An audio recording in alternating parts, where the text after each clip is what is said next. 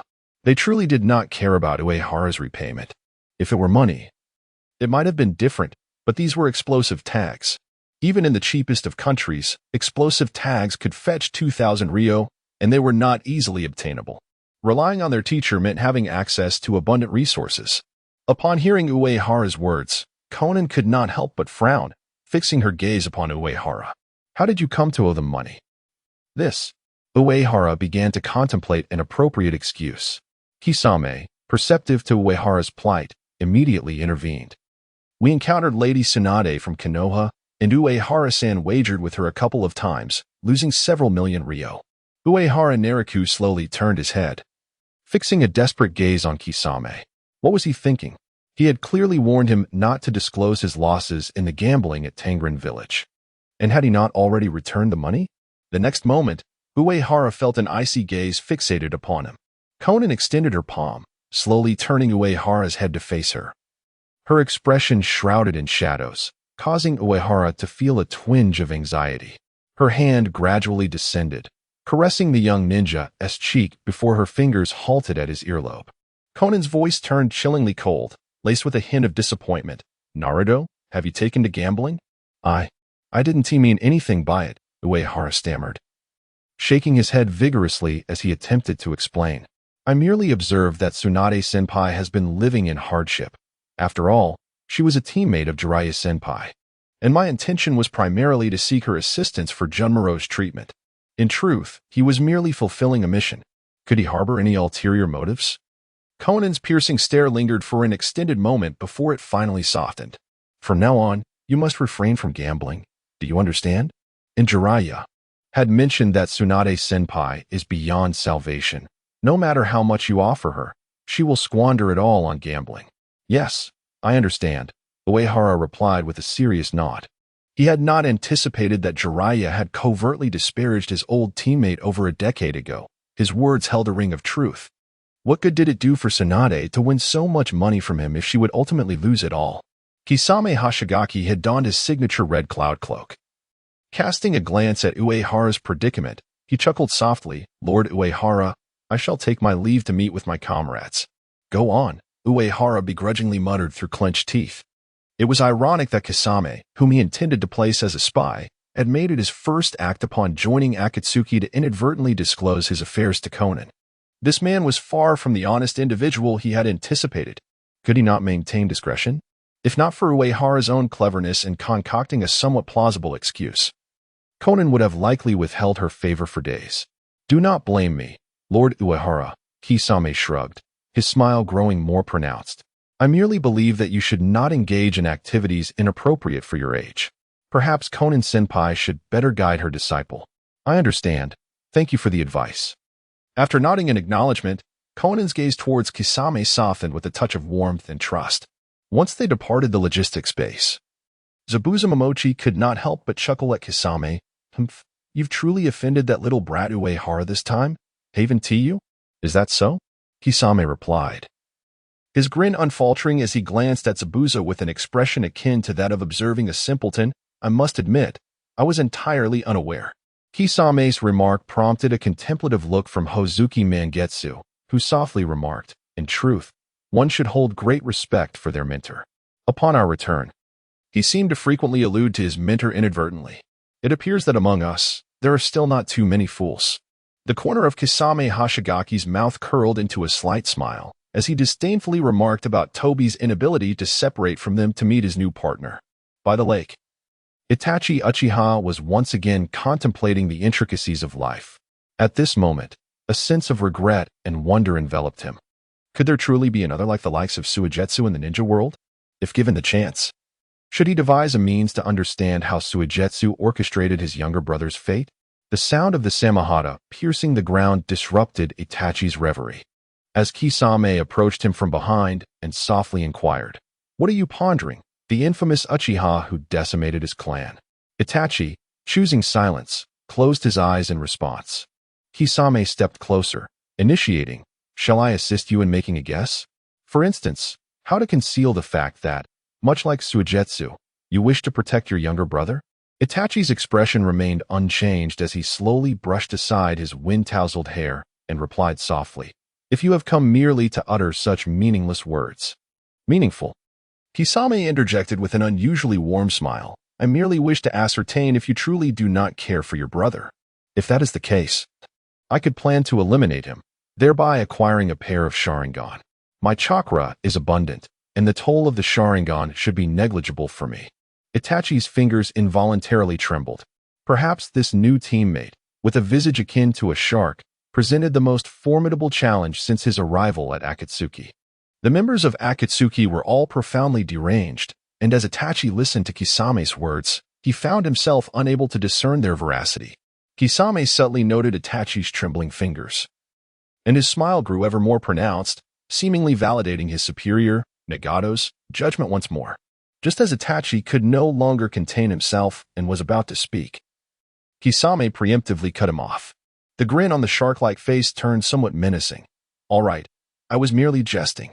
Rather than a mere pair of Sharingan, I would prefer to witness a duel between brothers." Chapter 65. One of the three forbidden of the ninja, forbidden to indulge in women. Boredom enveloped Uchiha Itachi as he gradually relaxed his mind, skirting the topic of his younger brother. He spoke solemnly, "Tomorrow, we shall journey to the hidden stone village with Sasori. I hope you do not meet your demise there." "What a perilous individual you are, Mr. Itachi." Kisame Hashigaki smirked, continuing, "We are both members of Akatsuki, recruited before Obito's betrayal. If I were to perish, who would assume the role of your next companion?" "Obito, you say?" Itachi's gaze shifted immediately. The spy originating from Konoha's Umbu had swiftly deduced Kasame's true identity. He was one of the Bito Uchiha's planted agents. That complicates matters significantly. Regardless, Itachi rose and departed from the lakeside. Kisame remained, observing his retreating figure, his smile unwavering. How tragic. Even with your Sharingan, how far can you truly see? At Akatsuki's base, after Itachi returned to his chamber, Zetsu's figure emerged. Itachi, if you have any intelligence to relay to Obito, I can convey it on your behalf. Itachi furrowed his brow, casting a cold glance at Zetsu, and inquired, "Is this an order from Danzo Shimura?" Zetsu's expression took on a humorous quality upon hearing Itachi's words. They had indeed contemplated the idea of letting Obito contact Danzo, perhaps to see if Danzo could take the fall. However, since Kakashi had returned to Konoha, Danzo was preoccupied with sparring words with Kakashi and would likely be reluctant to handle the troublesome Obito. Moreover, Obito himself held disdain for any cooperation with Danzo. Such irony. That one who had been expelled by pain would still maintain such pride in his choices. Alas, Obito was chosen by Madara Uchiha. Black Zetsu could only sneer as he corrected Itachi's mindset. Have you also been influenced by pain and Konan? Obito adheres to Madara's will. White Zetsu sighed softly. It was merely Obito's impatience that led to him being misconstrued as Danzo's spy. We shall soon rectify this misunderstanding. Obito will reclaim his position in Akatsuki. I understand. Itachi nodded, his expression suddenly serious. Upon our return from the Hidden Stone Village mission, I wish to meet him. Very well. Black Zetsu acquiesced to Itachi's request. Itachi's gaze flickered as he murmured, I am curious to see how Obito will clear his name. If he fails to regain control of Akatsuki, my position will be perilous, as Pain and Konan will inevitably direct their suspicions towards me. Fear not. White Zetsu replied with a light chuckle. We have received word that Hanzo of the Salamander has dispatched someone to contact Danzo in order to eradicate the resurgent Akatsuki. Coincidentally, Konan is currently leading her team to assault the Rain Village ninjas. We can subtly allow Konan to uncover the truth. Such is the advantage of intelligence. As long as they can swiftly convey certain intelligence to Konan, such as the fact that Shimura Danzo is plotting to assassinate the re-emerged Uchiha Obito, along with the truth about Obito's betrayal of Konoha in the past, it will lead to a revelation. When Konan confronts the Rain Shinobi and the Konoha ninja, she will uncover part of the truth, thereby exonerating Obito from suspicion. It has always been Obito who guided Nagato in the development of the Rinnegan's powers. Once Obito's name is cleared, with a little manipulation, he could easily return to Akatsuki. The intelligence that Konan will acquire will undoubtedly be a mix of truth and embellishment. However, the meeting arranged between Hans and Danzo is indeed genuine. Danzo has already leveraged the information regarding Obito to reclaim his position as the leader of Root from Sarutobi Hiruzen, seeking to reconnect with Hans in an attempt to gain his support and vie for the title of Hokage. After leaving the Akatsuki base, Kurizetsu inquired in a somber tone.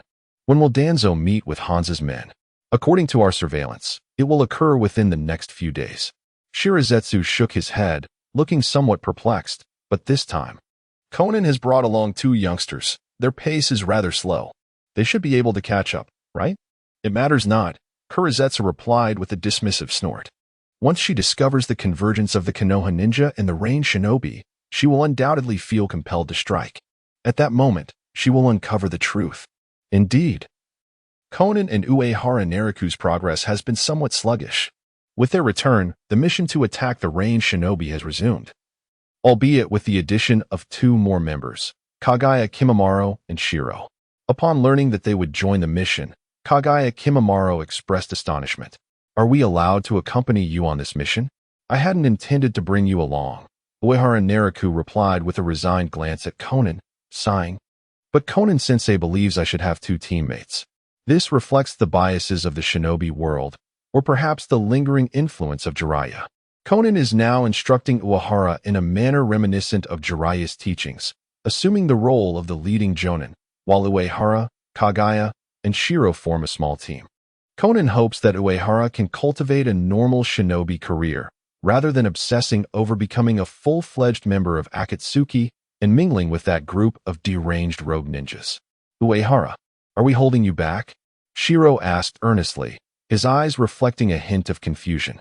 Despite being a boy, he possesses an extraordinary beauty, even more charming than many girls, and especially mature for his age, often giving Uehara the impression that Shiro is the older sister type in their makeshift family. Yet, Shiro is not that old. Such is the burden of a child raised in hardship. But perhaps not entirely. Uehara Naraku sighed softly, gently stroking Shiro's head, and murmured, "It is indeed a joyful thing to form a team with you all." Although his initial intention was merely to recruit a few charming subordinates, the rewards bestowed upon him by the system were exceedingly generous. Who could have anticipated that such a simple task would yield a skill of spatial temporal nature? It appears that the essence of the system is to guide him through tasks from the simplest to the most complex, with seemingly high rewards for even the most straightforward endeavors, propelling him towards a path akin to the legendary dragon Aoteon. Ultimately, instead of joining a hidden village, he found himself aligned with the Akatsuki organization, embarking on a dual journey of hellish challenges and mentorship. Side quest: join a ninja squad. 1-1. Task completed. Reward: secret technique, compassionate soulfall.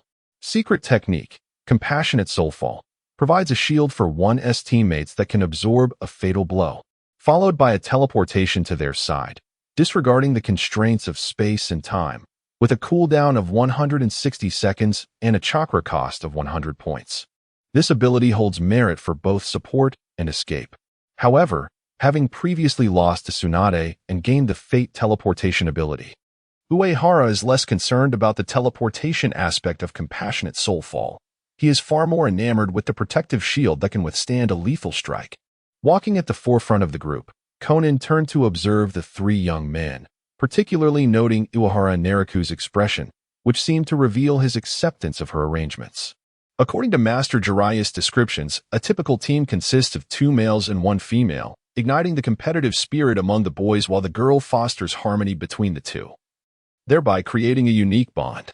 Alas, this team lacks a female member, leaving them to make do with Shiro, who shares a resemblance to one. Conan, twirling her blue hair, scrutinized Uehara Naraku as he conversed with Kimimaro and Shiro, a smile gracing her lips. The 3 prohibitions of a ninja include money, alcohol, and women. Perhaps preventing Naraku from engaging with females is not such a detrimental decision after all? Chapter 66. My parents were slain by the Leaf Ninjas. The rain began to fall again. The rain ninjas were concealed within a stronghold. Just as they heard footsteps outside, a voice suddenly pierced through the sound of the rain, reaching their ears. The voice, seemingly belonging to a young child, carried a playful tone. Have you hidden well? If so, we shall commence our search. While the other ninjas were taken aback, the expression of the newly assigned leader of the elite ninja team, known as Hattori Hirakawa, shifted dramatically. Hattori, bearing the title of the Sting of the Rain, had recently suffered a significant setback. The salamander he was tasked with protecting had perished at the hands of Conan, and several ninja squads had been decimated by Uehara. As a result, he was deemed responsible for this grave error and was banished to this remote outpost by Hanzo the salamander. Members of the Akatsuki are outside. Hattori tightened his grip on his ninja blade. The appearance of that wretched boy, Uehara Naraku, signified the impending doom of their stronghold. Rumors of the Akatsuki's resurgence had spread throughout the land of rain, and although only a woman and a boy had reportedly appeared, their power was astonishingly formidable. As a first-hand witness, Hattori's apprehensions were palpable. The mere presence of that boy indicated they were not adversaries they could overcome.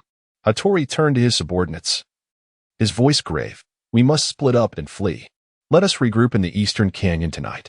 But won't we be picked off one by one? One of the rain ninjas interjected.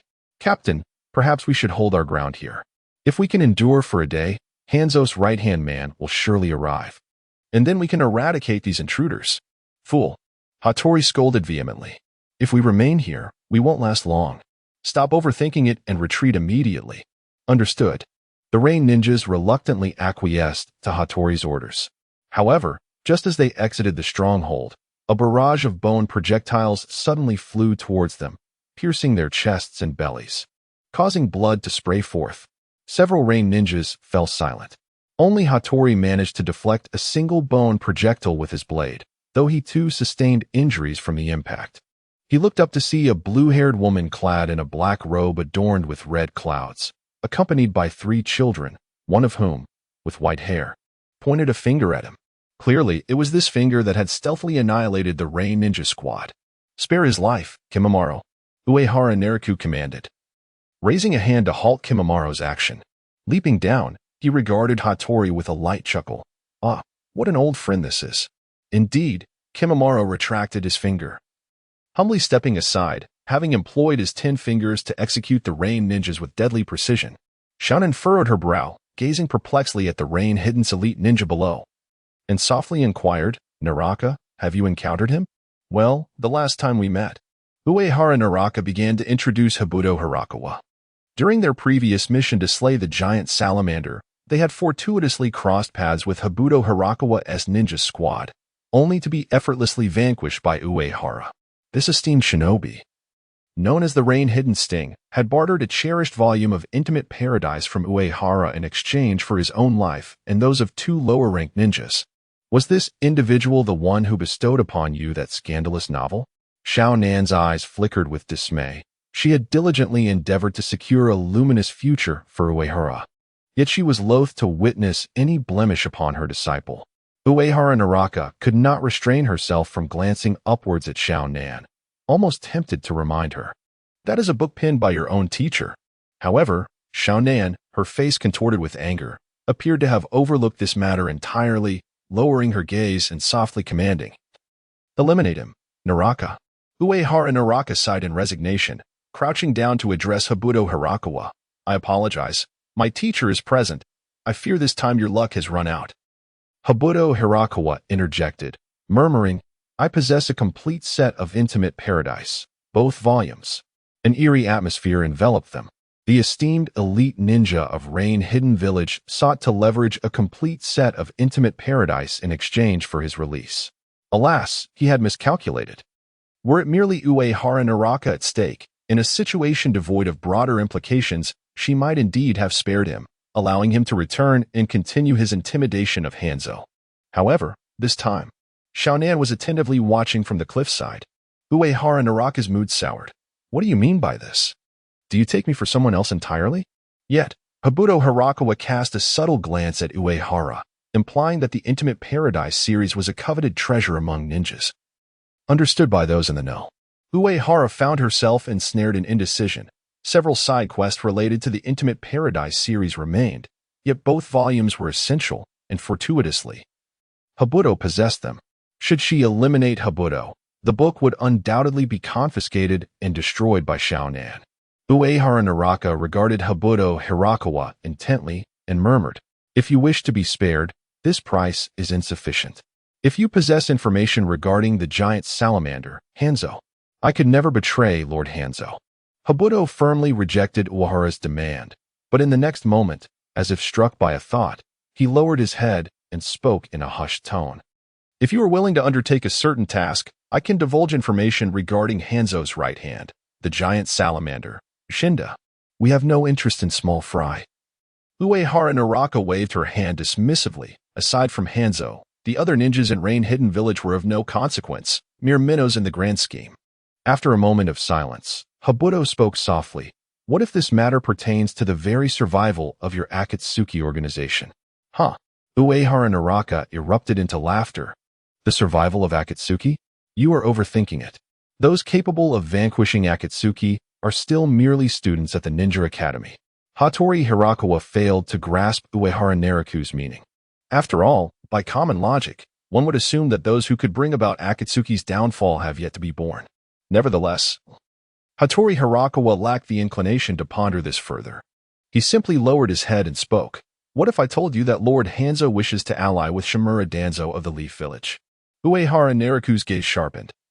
He slowly lowered his head to meet Hattori Hirakawa's eyes, coldly stating, "This information piques both my interest and that of my master. However, I am far more curious as to why you would divulge such intelligence to me." Thus far, the Rain Village ninjas Uehara Nariku had encountered remained unwaveringly loyal to their leader, Hanzo of the Salamander, willing to sacrifice their lives without hesitation. The information regarding the potential alliance between Shimura Danzo and Hanzo should be deemed top secret within the Rain Village, should it not? Hattori Hirakawa's eyes reddened as he clenched his teeth, declaring, "Because during the Ninja World War, my parents were slain by leaf ninjas. Lord Hanzo could have easily eliminated you. Yet he chooses to collude with the leaf." Apologetically, Uehara Nariku chose to overlook the latter part of his statement, sighing, however, "I wish to know what evidence you possess to substantiate this claim."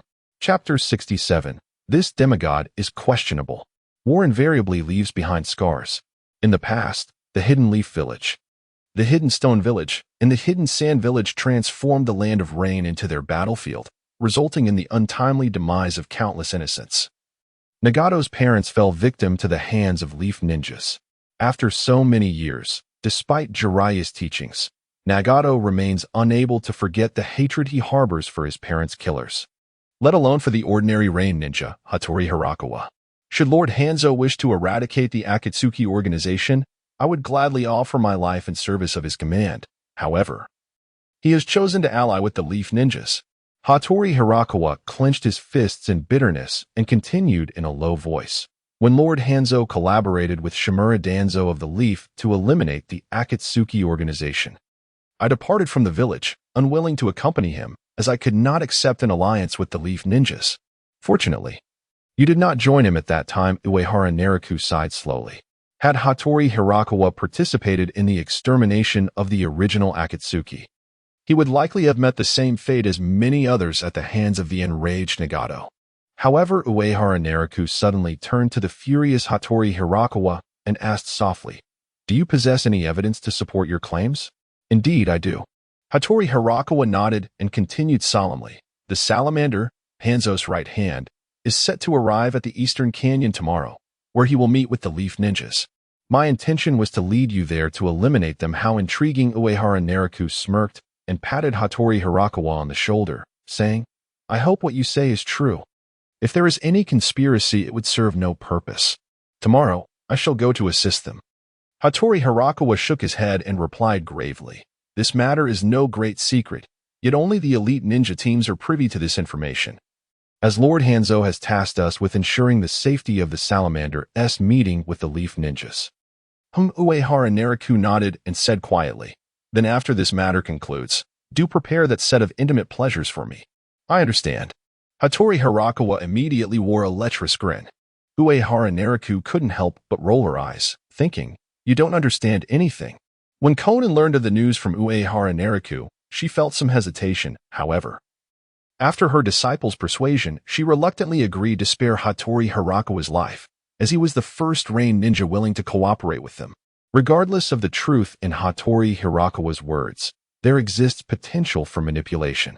If he speaks the truth, Konan and Nagato would be quite interested in the prospect of eliminating both Shimura Danzo and Hanzo the Salamander in one fell swoop. If he speaks falsely, even if he conceals some conspiracy, it would be futile in the face of absolute strength. Konan and Uehara Nariku finalized their plans. Since Hattori Hirakawa's subordinates had already perished, their team would impersonate Hattori Hirakawa's subordinates to attend this meeting. The sole concern was, Shaunen cast a glance around her team members, furrowing her brow as she inquired, "Nariku, what do you believe we ought to do? Can this group of little puddings pass off as adult ninjas?"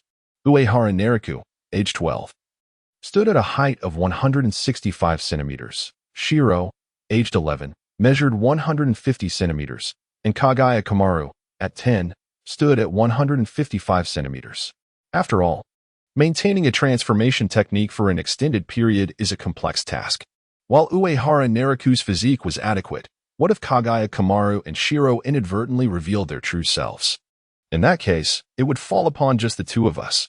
Uehara Nariku smiled gently, gazing at Kagaya Kamaru and Shiro, whispering, "Moreover, should anything go awry, the teacher and I can swiftly make our escape." Eastern Canyon. This was the designated meeting point for the Rain Hidden and Leaf Ninjas.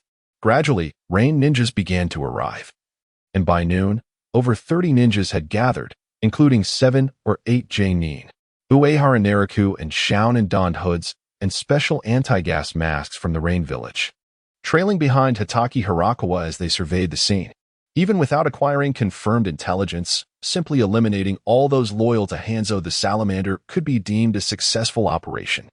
As the time drew nearer, the assembled Rain ninjas began to murmur, with several leading J-Nin captains displaying impatience and agitation.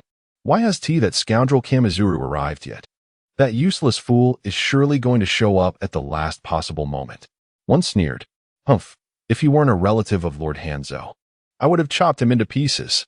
Why must Lord Hanzo place his trust in such a wretch?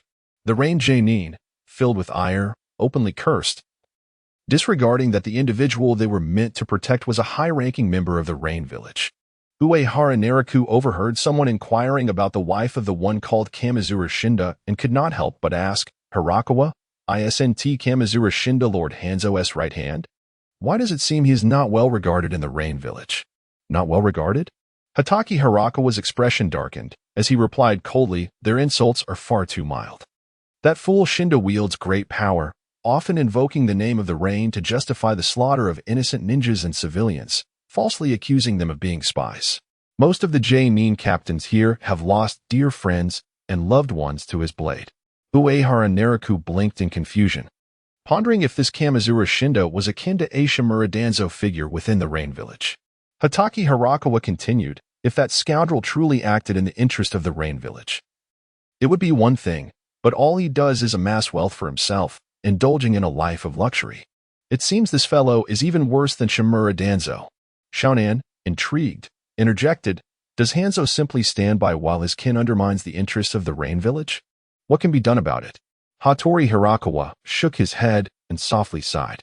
It is only natural that Lord Hans places his utmost trust in the most exceptional ninja among his kin. After all, when the third Hokage of the Land of Fire arranges personnel, he first assigns his own to the most pivotal positions. It is said that the leader of Konoha Zanbu is the daughter-in-law of the third Hokage, while both the Hokage's advisors are childhood friends of Sarutobi Hiruzen. Hans, the salamander, likely found it challenging to select a suitable and trustworthy individual for secretive matters, thus resorting to elevating one of his own, the esteemed salamander Shinda. Hattori Hirakawa continued with palpable resentment. It is rumored that this continued collaboration with Konoha, spearheaded by Shimura Danzo, was the foolish suggestion of Shinda himself. Lord Hans is a demigod among ninjas. Why should he condescend to ally with that rabble from Konoha? Uehara Nariku shrugged his shoulders. A look of helplessness etched on his face. Perhaps you have elevated Hans to an unrealistic pedestal. It could be that he possesses a clearer understanding of his own capabilities. To prevent Hattori Hirakawa's fury from derailing their plans, Uehara Nariku refrained from voicing his thoughts that the so-called demigod Hans might not be as formidable as believed. In this era, few have truly witnessed the prowess of Shinja Hashirama. Thus, many regard Hans' strength as the closest to that of Hashirama, dubbing him a demigod of ninjas. Similarly, as few have seen Uchiha Madara Susanoo, the Raikage of that time was also labeled as possessing the strongest offense and defense. Even Sarutobi Hiruzen managed to attain the title of the strongest Hokage. While Uehara Nariku was lost in thought, Conan suddenly grasped his fingers and whispered a warning, Ora, they are coming. Chapter 68. Do not act impulsively, teacher. Upon hearing Xiaonan's reminder, Uehara Nariku calmed his mind and lifted his gaze towards the two teams of ninjas that had emerged within the canyon. One team bore the headbands of the Rain village, led by a ninja whose face was marked with a crimson emblem, exuding a fierce and intimidating presence. Undoubtedly the notorious Hanzo's right-hand man, Mantis. The other team, uniformly adorned with animal masks and dressed in standard attire, appeared far more organized than their Rain counterparts. Could this be the root of the leaf? Silently activating his destiny skill, Uehara Nariku sought to discern if any familiar faces were among the leaf ninjas. However, upon the activation of the skill, his expression shifted dramatically. Among the root ninjas was a face he recognized. Could it be Yamanaka F? But why was this individual present in such a location? There was surely a scheme afoot beneath the negotiation zone. Kurizetsu spoke ominously. Xiaonan has already taken Uehara, that little brat, to ambush them.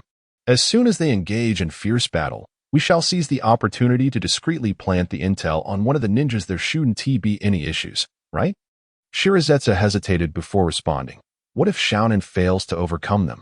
or if we inadvertently get discovered. Kurizetsu dismissed his concerns. Unfortunately, they shared a single body. And even though the other half was somewhat dim-witted, Kurizetsu felt the need to reassure him. Do not fret. Xiaonan's strength is certainly formidable. Furthermore, if even Uehara Naraku can summon the Deva Path of Pain, how could Xiaonan not have learned to summon pain as well? Deep down, Kurizetsu harbored a subtle intuition that Xiaonan, having shown indifference towards the other members of the Akatsuki, might believe her strength surpassed theirs. Based on Kurizetsu's own analysis of Xiaonan, this blue-haired woman did not strike him as the arrogant type. If she believed she could indeed triumph over the other Akatsuki members, it was indicative of her genuine power. Kurizetsu's conjectures were not unfounded. Xiaonan was indeed confident in her abilities. Noticing a change in Uehara Naraku's demeanor, she gently patted his arm, offering reassurance. Naraku, what troubles you? There is no need for fear. I am here for you. Uehara Naraku shook his head in exasperation. Why did Xiaonan assume he was afraid? After all, he was a ninja with a modicum of strength. Did his teacher still believe he could escape the mission in the Mist Village solely due to the 100 million explosive tags? Uehara Naraku was strong now. Yet, observing Xiaonan's comforting gesture, he resignedly leaned closer and whispered, Teacher, let us first observe the outcome of their negotiations. This group of ninjas seems rather peculiar indeed. Xiaonan nodded, genuinely believing that Uehara was intimidated by the multitude of assembled ninjas, considering the foes they faced were unlike those of the past. Compared to the idle ninjas at the outposts, these individuals are primarily elite ninjas, including several esteemed jonin captains. The term jonin itself represents one of the most ambiguous concepts within the ninja world. The legendary Sannin of Konoha, the Yellow Flash. Who would dare regard them as mere jonin? 1 against 7? 1 against 10? The Yellow Flash is capable of single-handedly vanquishing 50 jonin without sustaining a scratch. As Hatake Hirakawa lowered his gaze upon the arrival of the root ninjas, he grasped his ninja blade and inquired, Are you not going to take action now? Uehara Naraku and Konan looked at Hirakawa as if he were simple-minded. To speak somewhat unkindly about Hirakawa, it was actually Konan who desired more than anyone present for Hanzo and Danzo to join forces. This way, she and Nagato could eradicate their past enemies in one fell swoop. However, the unfolding events clearly did not align with Konan's wishes. As time progressed, the negotiations between the Rain Village's Jiraiya and Konoha's root captain, Yamashiro Kazuma, appeared to reach an impasse. Soon, the two began to argue fiercely. Their voices escalated, and both Jiraiya and Kazuma retreated, declaring loudly, All units, remain vigilant. The sound of unsheathing ninja blades echoed continuously. One by one, the Rain ninjas revealed themselves, standing atop the canyon. Conversely, a group of Konoha ninjas suddenly emerged from the opposite side, warily observing and confronting the Rain ninjas. Neither side harbored any particular trust for the other. Yamashiro Kazuma glared at Jiraiya and exclaimed, The Rain Village has lost all credibility. You possess not an ounce of sincerity for alliance. Clearly, it is you Konoha ninjas who seek to evade responsibility. Unyielding, Jiraiya retorted loudly. If it were not for Danzo's cowardice and the Konoha ninjas' retreat back then, the Akatsuki would have long been eradicated. The two quickly escalated their accusations. In truth, this was merely a fundamental tactic employed during negotiations, aiming to leverage the failures of past collaborations to assume the role of the victim and gain an advantage in the current discussions. The conditions proposed by the Konoha root ninjas were as follows. Jiraiya must first support Danzo's ascension to Hokage, after which he would dispatch a ninja force in support of Jiraiya to eliminate the Akatsuki organization in the Land of Rain. Conversely, the Rain ninjas demanded that Danzo first send support to Jiraiya for the eradication of the Akatsuki before discussing how to aid Danzo in becoming Hokage. Both parties seemed to be attempting to outmaneuver one another. The Konoha root ninjas had previously suffered from a lack of accountability in their last collaboration, where Danzo had ostensibly provided assistance, yet Jiraiya had failed to acknowledge it. Thus, Danzo instructed his subordinates that the precondition for this cooperation was that Jiraiya must first make his stance clear in support of Danzo. As long as a friendly alliance could be established between the Rain Village and Konoha, utilizing the influence of a demigod ninja might shift the attitudes of Konoha's higher-ups. Naturally, The Rain ninjas were reluctant. Who could predict when Danzo would ascend to the position of Hokage? Was it not feasible to repeat the pattern of their previous collaboration? At the roots of Konoha, assistance was rendered to the Rain village in their endeavor to eradicate the Akatsuki organization. Once the Akatsuki was vanquished, it was only natural that Hanzo would lend his support to Danzo. The initial round of negotiations between the two parties would undoubtedly not be resolved so easily. Xiaonan observed the parties below, engaged in a bitter exchange of insults, and felt a twinge of unease. She inquired, "Naruto, what is happening? Have they reached an impasse?" It was evident. Uehara Naruto nodded in affirmation. Xiaonan's brow furrowed with concern, her expression darkening as she murmured, "Is Shimura Danzo not coming? Surely he won't show up?" Uehara Naruto appeared somewhat perplexed. According to his recollection, it seemed that the collaboration between Shimura Danzo and Hanzo of the Salamander had been singular. And following Hanzo's demise at the hands of Pain, Danzo's presence had not been witnessed again. Then what are we waiting for? Xiaonan's expression soured, her teeth gritting as she whispered fiercely, "Let us eliminate everyone present and collect a bit of interest." Huh? Uehara Naruto cast a bewildered glance at his mentor. Yet, this did not sway his judgment. As Xiaonan prepared to charge forward, Uehara Naruto swiftly grasped her wrist, pulling her back to his side. "Teacher, do not act impulsively," he urged, holding her firmly while meeting her puzzled gaze. He softly explained, "Let us first assess the situation. Perhaps we can devise an alternative strategy. At the very least, we cannot allow a mere desire for interest to facilitate the sinister schemes of Kagaya lurking in the shadows." Though Uehara remained unaware of Kagaya's true machinations, he understood one fundamental truth. For someone aspiring to seize the title of Akatsuki's shadowy emperor and puppet master, disrupting the plans of competitors was paramount. Chapter 69. The Winds of the Mountains and the Root Ninjas. Two individuals who lack authority are unlikely to reach a resolution. Neither Yamashiro nor the Winds of the Mountains could make decisions on behalf of their hidden superiors, leading both parties to swiftly conclude their meeting. The discussions between the Leaf Village's Root and the Rain Hidden Village appeared to have disintegrated. Naruto, the Leaf representatives were departing. Konan cast a glance at the orderly retreat of the Leaf Ninjas, her face betraying an impatience that she could hardly suppress. Beneath the surface, Zetsu also felt a twinge of urgency. Uehara Naruto discreetly activated his cool-down fate skill to observe the surroundings. To his surprise, Zetsu remained crouched nearby. Should he test that sinister individual? Uehara Naruto glanced at the retreating Root Ninjas and whispered, "Teacher, let us pursue the Root Ninjas from the Leaf." If Zetsu continued to follow after he and Konan departed, it would indicate something amiss. If Zetsu posed no threat, then they could conveniently complete a few missions targeting the Root Ninjas. As the darkest organization in the ninja world, the malice accumulated by Shimura Danzo and the Root Ninjas was evidently substantial, thus their missions were plentiful. This endeavor should not yield a loss. Very well. Konan concurred with Uehara's suggestion, adding, "When we pursue them, leave one alive to see if we can extract information regarding Danzo." However, Uehara Naruto furrowed his brow. Hesitating as he spoke, "These Leaf Ninjas are elite. They may not betray their superior." Indeed. Konan nodded, speaking softly, "But it matters not. Once we capture them, I shall explain further." She undoubtedly aimed to summon the human path pain. The powers possessed by the human path pain could often extract all information from a person's mind, rendering it quite useful. If not for gathering intelligence, it could merely serve as a close-range shield akin to the Azura path pain. "I will accompany you." Hattori Hirakawa hastily grasped his ninja blade to follow them. Should they attack the Rain Ninjas, Hattori would undoubtedly adopt a defiant stance. However, he was more than willing to collaborate in the ambush against the Leaf Ninjas. Uehara Naruto and Konan could not help but glance at him again, pondering whether he believed himself strong enough to contribute in battle.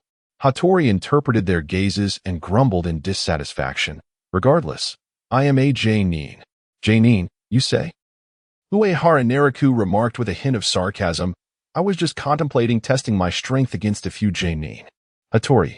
Konan lightly tapped Uehara Naruto on the back of his head, chuckling. "All right, let us bring him along.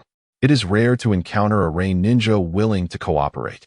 Besides seeking revenge against Hanzo of the Salamander, Conan and Nagato's ambition to kill him stemmed from a desire to dominate their homeland, the Rain Country, to foster a better future for their origin. The loyal ninjas of Hanzo will inevitably become a significant source of trouble for the governance of the Rain Country in the future. This very reason compelled Conan to lead Uehara in a relentless assault on the Rain-hidden strongholds, instilling terror through Akatsuki and forcing Hanzo to gather his confidants for protection, ultimately leading to their annihilation. Hattori Hirakawa may not possess remarkable strength, yet he bears his own burdens of pain, and there are signs of his discontent with Hanzo. Perhaps his life could be spared. After all, the Rain Country is a small nation, and elite ninjas are rather scarce. Both Conan and Nagato are acutely aware of the Rain Country's frail military power and scarcity of talent, rendering their ninjas looked down upon by those from other nations. This includes the recently evacuated Leaf ninjas from the gorge. Yamashiro Kaze, leading his subordinates, concealed himself within a stone cave, diligently documenting the initial encounter with the Rain ninjas, intending to dispatch the report to Konoha shortly. What do those Rain ninjas think they are? A root ninja could no longer contain himself, uttering a scornful remark. Although the root remains relatively obscure, its influence within Konoha is substantial, even daring to confront the Umbu. The Rain-hidden village is merely a small ninja village, often treated as a battleground by larger nations during times of war. How dare those Rain ninjas seek cooperation with the root, expecting them to make concessions first? After all, the leader of the Rain-hidden village is the formidable Hanzo of the Salamander. Yamashiro Kaze paused his writing and gently advised. Lord Danzo is currently unable to leave the village. The task of the meeting must be entrusted to us. For now, let us exercise patience and prioritize the mission. Understood. Captain, apart from the necessary reconnaissance personnel, others are to refrain from venturing out. Yamashiro Kaze lightly tapped his fingers on the table, quietly instructing, during this period. We shall remain here, awaiting Lord Danzo's orders. Do not provoke within the borders of the Rain Country. We must not jeopardize ourselves for trivial matters. Suddenly, an alarmed voice echoed from the cave entrance. Before the Leaf ninjas could react, a deafening explosion reverberated through the air. Boom. It felt as if the entire mountain was being obliterated. Yamashiro Kaze sensed the ground tremble beneath him, as falling rocks cascaded down, leaving them with no means of escape. Earth-style, rock pillar prison. Several root ninjas hastily formed hand seals, unleashing earth jutsu to support the cave against collapse. One sensor ninja observed the surroundings for a moment before solemnly declaring, Captain, the mountain's walls are thin. If we create an opening, we can escape. Wind-style, vacuum blade. A few ninjas skilled in wind-style executed their jutsu, carving a path to the outside world. As a group of root ninjas emerged, they were met with a drastically altered environment, their astonishment unmistakable. What has happened here? If memory serves, Yamashiro Kaze's gaze momentarily froze. Surveying the scattered debris, beads of cold sweat beginning to form on his brow. When we arrived, this place was supposed to be a mountain, wasn't it? Now, what mountains remain here? Apart from the cave where they briefly rested, which has been reduced to ruins, the entire hill has been inexplicably obliterated. Captain, there are people. Shadows loom atop a rock. A woman with azure hair stands there, flanked by several youths of varying heights, and at the edge stands a trembling, ordinary Rain ninja. It is indeed Conan and Uehara Nariku among them. Observing the appearance of those Konoha ninjas, Uehara Nariku could not help but exclaim, 1,000,000 explosive tags detonated. And yet so many have survived. Is this truly the might of Konoha ninjas? Ahem. Conan lightly cleared her throat, a blush creeping onto her cheeks. This was merely a casual layering of explosive tags. Their widespread distribution rendered them ineffective, failing to unleash the full potential of the explosive tag formation. The entire mountain was indeed blown apart, yet those Konoha ninjas hidden within the cave managed to survive. However, what they sought was precisely the capture of the Konoha ninjas. Conan calmly spread her palm, and two paper wings gradually converged behind her, lifting her gracefully into the air. All right, Nariku, let us commence. Chapter 70. If light moves so swiftly, why does it not reach the ninjas? This was Uehara Nariku's first encounter with Conan's prowess. In the air, Conan resembled a dancer gliding through the battlefield, with her origami transforming into a deluge of paper rain, shooting forth from the wings of paper on her back. Several unsuspecting root ninjas were swiftly pierced by the paper rain, blood splattering in an instant. Earth release, earth flow wall. A wall of earth erupted from the ground, hastily interposing itself before the paper rain. Yet, the wall's thickness seemed insufficient to withstand the onslaught for long. It would likely be obliterated within mere moments. Scatter, Yamashiro Kaze commanded, leaping aside. The other ninjas promptly obeyed his order, seeking refuge in safe positions. In the next heartbeat, the earth flow wall was utterly dismantled by the paper rain.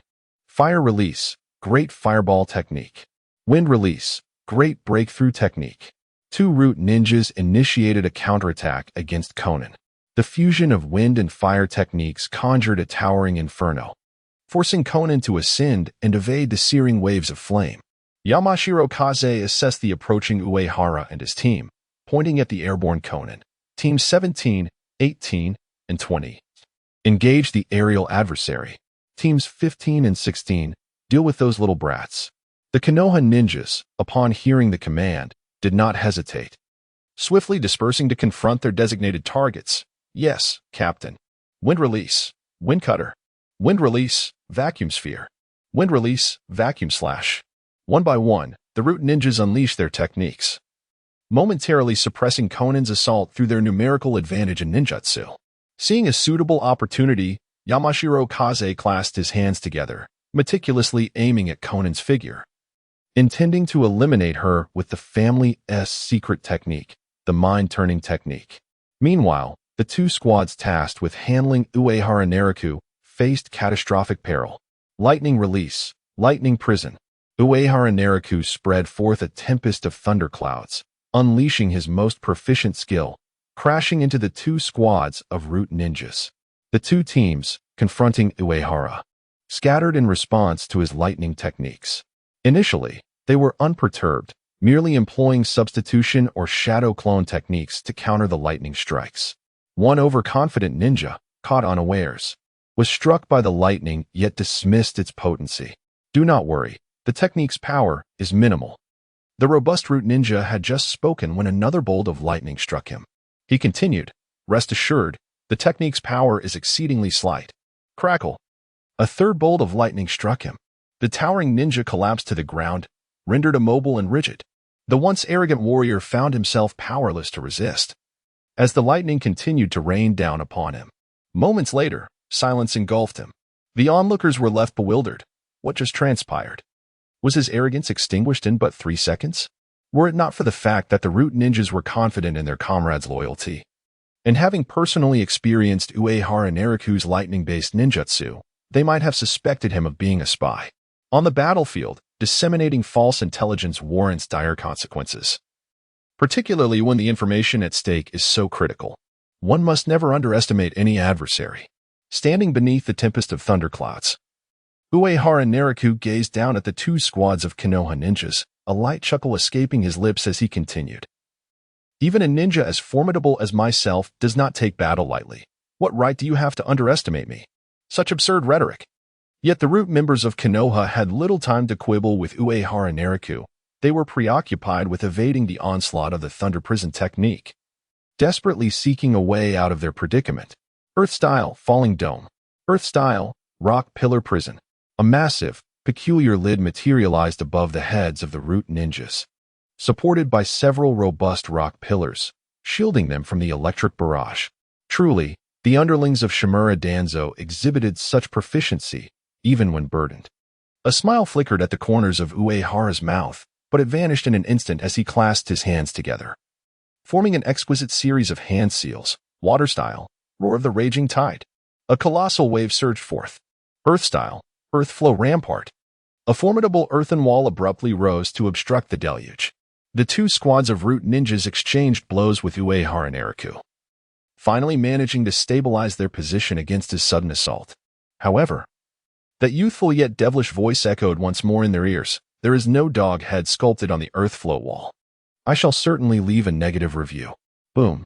The sound of exploding tags reverberated nearby. The once mighty earthen wall began to crack inch by inch. The towering waves immediately engulfed all the root ninjas, relentless lightning striking down upon them, leading to the instant annihilation of both teams. Once the root ninjas fell silent, the enormous lid of the falling dome technique thudded to the ground, splattering mud in all directions. After dispatching his foes, Uehara Nariku began to peruse his system panel, noting several task progress updates. Advanced task: eliminate 10 official Jonin. 310, reward unknown. Side task: annihilate a squad of Konoha root members. 1-1, task completed. Reward: skill, Silent Terror. Silent Terror: utilize chakra to create a nightmare implanted within the enemy's mind, causing a target to experience the most terrifying nightmare of their life within 2 seconds, consuming 60 points of chakra with a cooldown of 10 seconds. Uehara Nariku was somewhat taken aback upon discovering the Silent Terror skill. Could it be that he had acquired a form of Genjutsu control? How intriguing. At first glance, it seemed this skill could inflict greater psychological damage upon enemies than Uchiha Itachi's Tsukuyomi, boasting a broader applicability and target range. After all, Uchiha Itachi knows precisely what terrifies his younger brother. Thus, his Tsukuyomi is not only a means to torment his sibling, subjecting him to the horrors of the night of the massacre time and again, but when faced with others, Itachi resorts to binding them to a cross and plunging a knife into their hearts. However, Uehara Nariku has just acquired the skill of Silent Terror, which lays bare the most profound wounds of a person's heart, mercilessly pouring salt into them. Everyone harbors fears, do they not? For instance, Uchiha Obito, whose deepest dread likely revolves around the death of Rin Noara, or Kagaya's manifestation, Black Zetsu, whose greatest fear might be the inability to rescue Kagaya Otsutsuki. Uehara Nariku feels a sense of comfort. In the future, should any member of the Uchiha clan dare to unleash Genjutsu upon him using their Sharingan, he will send them into a nightmarish reverie. The true combat significance of Silent Terror is quite minimal. It serves merely to torment others. Then comes the final, unexpectedly emerged task. The task's font is even purple, indicating its complexity. Hidden Heritage Task. If light travels so swiftly, why does it not illuminate the ninja? State a correct name, 01. Clearly, this clue pertains to ninjas. This is the first peculiar task that Uehara has encountered. Upon reading that line, the first thought that sprang to his mind was a phrase uttered by Danzo. You are the sunlight-drenched Konoha, while I am buried deep in the darkness of the roots. Shimura Danzo. Uehara Nariku confidently declares this name. He is even prepared to embrace the ninjutsu that Danzo specializes in, even without his Izanagi. He ought to at least acquire a set of wind release techniques, right? Yet, the system remains unresponsive. After a moment of silence, Uehara shifts his approach and speaks. Lord of Shadows, Kage, Twilight Eye, Shin, the Black Sheep. As he utters the second name, the system interface provides a prompt. Task completed. Heroic Heritage unlocked. For skills materialize in the task list. Secret technique. Twilight Blade summons a Chakra Soul Blade, allowing manipulation for attack, consuming 2 chakra points per second. Secret technique. Soul Guardian activates a defensive barrier with the Soul Blade, protecting allies within for 2 seconds from any harm, consuming 40 of one's chakra with a cooldown of 15 seconds. Secret technique. Shadowbind launches an unstoppable charge in a specified direction, consuming 150 chakra points, with a cooldown of 15 seconds. Secret technique. Compassionate Soul Fall, skill acquisition repeat, already folded. Chapter 71. Who sent you to save me? The essence. Twilight Blade. Uehara Nariku slowly unfolded his palm, revealing a broad purple chakra blade that materialized beside him, glistening with a crystalline sheen, yet exuding an exceptionally sharp edge. It possessed a certain charm. A resolute group of Konoha root ninjas met their demise at Uehara Nariku's hands, leading him to an unexpectedly lucrative inheritance task. What constitutes a surprise? This is indeed a surprise. Yet, it was not the moment for celebration, as Conan's battle had yet to conclude. Although Uehara believed the end was near, how could this group of Konoha root ninjas possibly contend with Conan? Fate. Uehara Nariku murmured softly, and indeed, the visage of Zetsu appeared on the panel of destiny. Zetsu was still following them. What scheme did this fellow harbor? Regrettably, Zetsu remained concealed beneath the earth. His intentions unclear. Was it merely to surveil them? Underground, White Zetsu sensed the battle above and spoke softly that Uehara Nariku finishes his fights far too swiftly. He eliminated 2 teams of ninjas in less than half a minute. If I emerge now, I would surely be detected. Patience, Black Zetsu sighed. Let us wait a while longer, until the battle becomes somewhat chaotic, then we shall discreetly insert the information scroll into a corpse. Since Zetsu had refrained from revealing himself, Uehara Nariku could not directly pierce the ground to extract them. He could only turn his attention back to Konan's fight. Konan danced gracefully in the air, evading various ninjutsu and ranged ninja tools, gently descending towards the position of the Konoha ninjas. Uehara found her rather enchanting. No wonder Uchiha Madara incessantly called for a dance. Some ninjas indeed fought far more beautifully than mere dancing. At that moment, Yamanaka F suddenly discerned an opportunity while concealed in a corner. His hands forming a seal, suddenly targeting the descending Konan. Time seemed to freeze at that instant. In the next moment, the situation took a turn.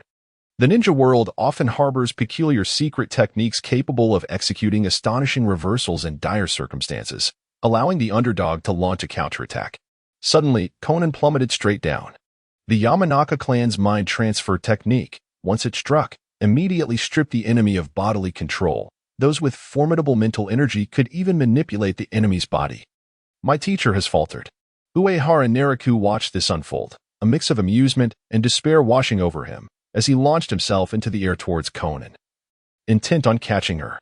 To his surprise, when Uehara grasped Konan, she opened her eyes wide and glared at Uehara Nariku, shouting, "Do not underestimate the ninjas of Konoha." A paper spear suddenly shot forth from her hand, aimed at Uehara's chest. Konan had been ensnared by the mind transfer technique. Uehara's heart raced, instinctively attempting to activate the invincible block of holy judgment to thwart this sneak attack and retaliate with a punch to send the blue-haired woman flying away. He possessed an abundance of skills to navigate such a situation. However, recalling Shannon's attitude towards him, Uehara's palm felt the warmth and softness of Shannon's waist as he gritted his teeth, skillfully avoiding the fatal point of the paper spear, allowing it to pierce through his shoulder instead. Even amidst the chaos of battle, the guilt of a teacher would surely compel him to acquiesce to a disciple's request. Wouldn't he? Since ancient times, deep affection has been fleeting. Only schemes can capture hearts. Uehara Nailuo sighed inwardly. After all, who could resist Shannon's strict supervision? Should he trade the wound on his shoulder for a crimson cloud-black robe? Or perhaps for the freedom to gaze upon the paradise of affection? Only children make choices, naturally. Uehara Nailuo would choose to have it all. The technique of the wind in the mountains could not be sustained for long, especially as his control over Shannon's powers far exceeded his expectations. Shannon soon regained her senses. Once clarity returned to her eyes, her body remained still, allowing Uehara Nailuo to lower her gently to the ground. As they landed safely, Shannon's gaze slowly shifted, brushing over Uehara's strained smile before settling on the wound inflicted by the paper spear on his shoulder. The expression in the blue-haired woman's eyes grew increasingly complex. Was it guilt? Was it sorrow? No, it was fear. In the next moment, "How dare you risk yourself to save me?" Shannon abruptly raised her hand, just as it seemed she would strike Uehara's face. "Teacher Shannon?" Uehara Nailuo looked on in confusion, struggling to comprehend the unfolding scene. After all, he had risked his life to save her. Surely, he deserved at least a few comforting words in return. Yet, in the next heartbeat, Shannon halted her motion, slowly crouching down to embrace Uehara Nailuo's shoulders, tears falling onto him. "I'm sorry." Wind release. Wind cutter. Wind release. Void wave. The Leaf Village ninjas showed no signs of relinquishing their opportunity, shurikens and ninjutsu hurtling towards Uehara Nailuo and Shannon. In an instant, Shannon's body transformed into sheets of white paper, swiftly coalescing into a paper shield that blocked all incoming wind techniques and shurikens. The paper shield then scattered rapidly. Countless sheets of paper danced as if caught in a tempest. The root ninjas of the Leaf Village found themselves encircled by rings of swirling paper. "Die!" Shannon's furious voice echoed amidst the white paper, as innumerable sheets folded into paper shurikens, shooting mercilessly towards the group of root ninjas. Within the ring, each leaf ninja, in horror, attempted to defend themselves, but found no space to evade or guard against the onslaught of paper shurikens from all directions. Each paper shuriken, after striking, would return to the ring, cycling endlessly.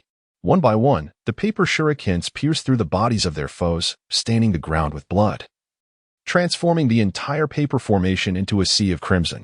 Moments later, silence enveloped the area, save for one survivor, Yamashiro Kaze, the captain of the Root Ninjas. Shimura Danzo's trusted confidant gazed around in sheer terror at the fluttering origami. How should I eliminate you? Konan's somber voice emerged before Yamashiro Kaze, as a paper spear reappeared in her hand, forcefully pinning him to the ground. Yamashiro surveyed the lifeless bodies of his comrades, a flicker of fear and fury crossing his face. His initial impulse was to resort to self-inflicted demise. Crack! Konan's foot shattered his jaw with a violent kick. Teacher. Intel. In the distance, Uehara Nariku noticed this scene and intervened, halting Konan's wrath. At present, Uehara was having Shiro bandage his wounds symbolically. Had Shiro's pace been any slower, his injuries might have healed on their own. After all, the life energy of the madman's armor restored rapidly. Upon hearing Uehara's words, Konan paused in her actions, her rationality gradually returning. I understand. She exhaled deeply, the anger and anxiety in her heart slowly dissipating. Her palms swiftly came together, initiating the hand seals, ninja art, summoning technique. Realm of Humanity. Chapter 72. Where is the umbrella? Upon emerging, the human pathpain surveyed his surroundings, glancing at Konan and then at Uehara Nariku, first ensuring their safety. Uehara is injured? The human pathpain noticed the wound on Uehara's shoulder, and his brow furrowed in concern as he spoke in a somber tone. Konan, what has transpired? The chakra within this body is limited. Summon the Deva path for assistance. It's nothing, Konan replied, shaking her head as she gestured towards the fallen Yamashiro Kazuki. The enemy has been eliminated. Now we must extract information regarding Danzo from his mind. Understood. The human pathpain nodded, lifting Yamashiro Kazuki from the ground. After utilizing the soul extraction technique to delve into Kazuki's memories, the human pathpain's expression darkened, prompting him to extract Kazuki's soul and end his life. Konan softly inquired, Did you obtain any information about Danzo? Indeed, Danzo will not be coming to the Hidden Rain village, the human pathpain replied quietly, sharing the intelligence he had gathered. Humph. Hanzo the salamander likely remains unaware that Danzo has no intention of collaborating sincerely with him. The third Hokage of Konoha has forbidden him from leaving the village, forcing Danzo to send his subordinates to act on his behalf. Recently, Danzo indeed sought to ally with Hanzo, but his movements are restricted, hence he entrusted negotiations and alliances to this Yamashiro Kazuki. It appears to be a futile endeavor, Konan remarked, a hint of disappointment flashing in her eyes. I had hoped we could eliminate both Hanzo and Danzo simultaneously. No, there is another development. The human pathpain stated gravely. These ninjas, aside from allying with Hanzo, are also tasked with searching for Uchiha Obito, attempting to capture him and bring him back to Konoha. Although Uchiha Obito has concealed his identity, he is undoubtedly a rogue ninja. There is no need to recruit him again, Konan retorted, a flicker of anger on her face as she turned to the approaching Uehara Nariku. I warned them to keep their distance from Nariku, yet Obito seeks to eliminate him solely because of his exposed identity. I will ensure his demise. Teacher, I do not mind, Uehara Nariku replied, his expression subtly nuanced as he gazed down at the ground beneath Konan and the human pathpain's feet. As long as what you and Yahiko wish to accomplish requires Obito-senpai, I am indifferent to his past actions. His words carried a hint of naivety, as the entity known as Zetsu lay hidden beneath the very soil they stood upon. Zetsu, having overheard their conversation, felt a sense of reassurance. It seemed that Nagato and Konan might be inclined to welcome Uchiha Obito back into their fold. However, Konan's expression suddenly shifted, her tone growing cold as she stated, Nagato, we should not accept someone who has sought to harm Nariku. Nariku is our family. The human pathpain remained silent, having yet to voice his thoughts. Moreover, he had no intention of reinstating Uchiha Obito. However, to placate his irascible companion, the Deva pathpain sighed and remarked, very well, once our mission concludes, Let Zetsu devise a plan to recruit Uchiha Obito, and then we shall secretly ambush and eliminate him. Does that sound agreeable? Indeed, replied Konan, her demeanor visibly softening. Uehara Nariku inwardly commended himself. Below ground, Zetsu silently chastised the three above. Fortunately, they had eavesdropped a while longer. Otherwise, how could they have discerned the malicious intentions that Nagato and Konan harbored? Were these truly the same two easily deceived individuals? Zetsu found himself perplexed, unable to comprehend where things had gone awry. It must be Uchiha Obito's fault. He should never have recklessly targeted Uehara Nariku. Knowing full well that the little brat was Konan's disciple, he still sought to silence him, nearly falling victim to that imp in return. Truly, he was the unfortunate underachiever of the Uchiha clan. Zetsu felt there was no necessity to linger any longer. Black Zetsu and White Zetsu exchanged a few jibes about Nagato and Konan before heading off to relay the grim tidings to Uchiha Obito. Above ground. After resolving their differences regarding Uchiha Obito, the Devapath Pain and Konan turned their attention to another piece of intelligence, the timing for their next meeting with Hanzo's right-hand man, the Salamander. Konan intended to seize this opportunity to eliminate Hanzo and his accompanying rain ninjas. The Devapath Pain nodded and, regarding Konan and Uehara Nariku, softly stated, "Should you find yourselves in peril, summon the Devapath. I shall be prepared to respond to your summoning." "Understood," replied Konan. Once the Devapath Pain departed, Konan's gaze gradually shifted to Uehara Nariku.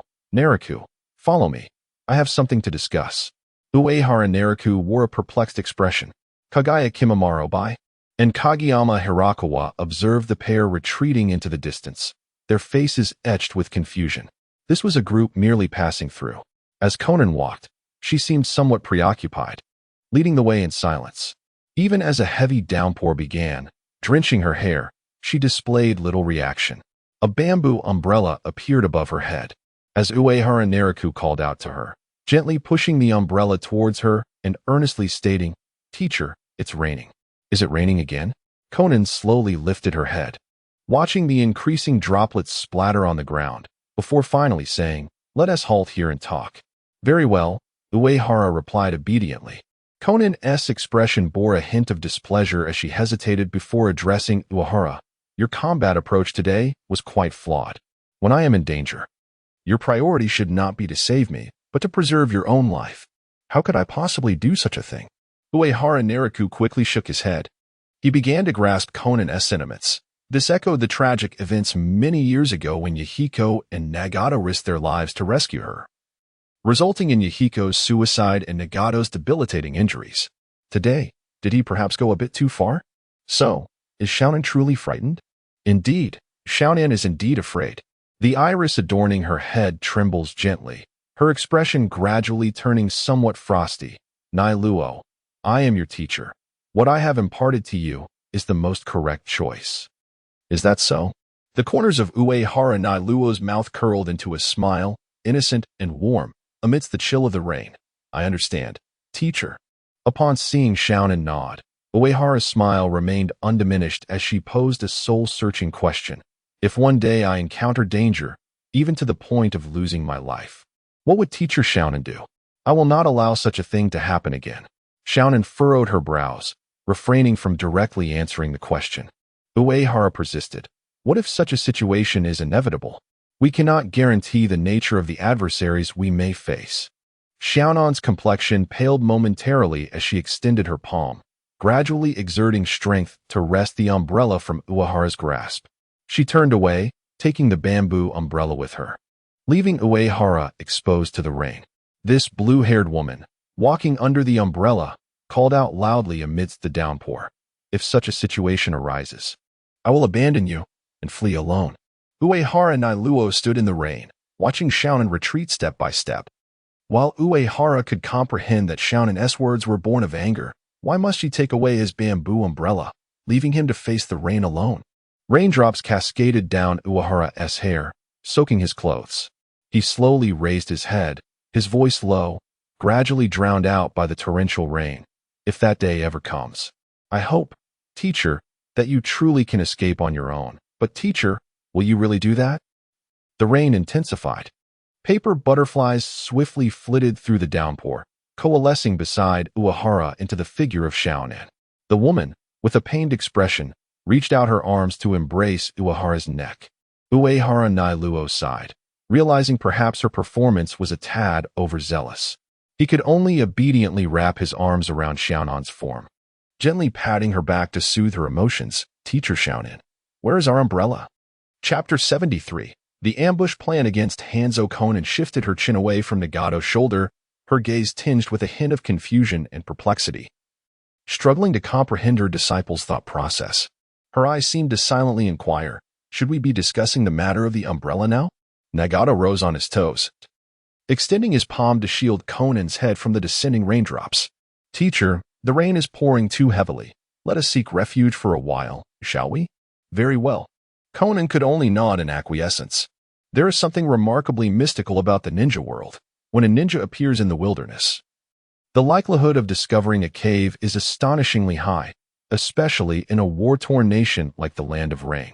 Kagaya, Jiraiya, and other figures took shelter in a cave, while Nagato and Konan sat at the entrance, grilling fish and engaging in light conversation about the early days of the Akatsuki organization.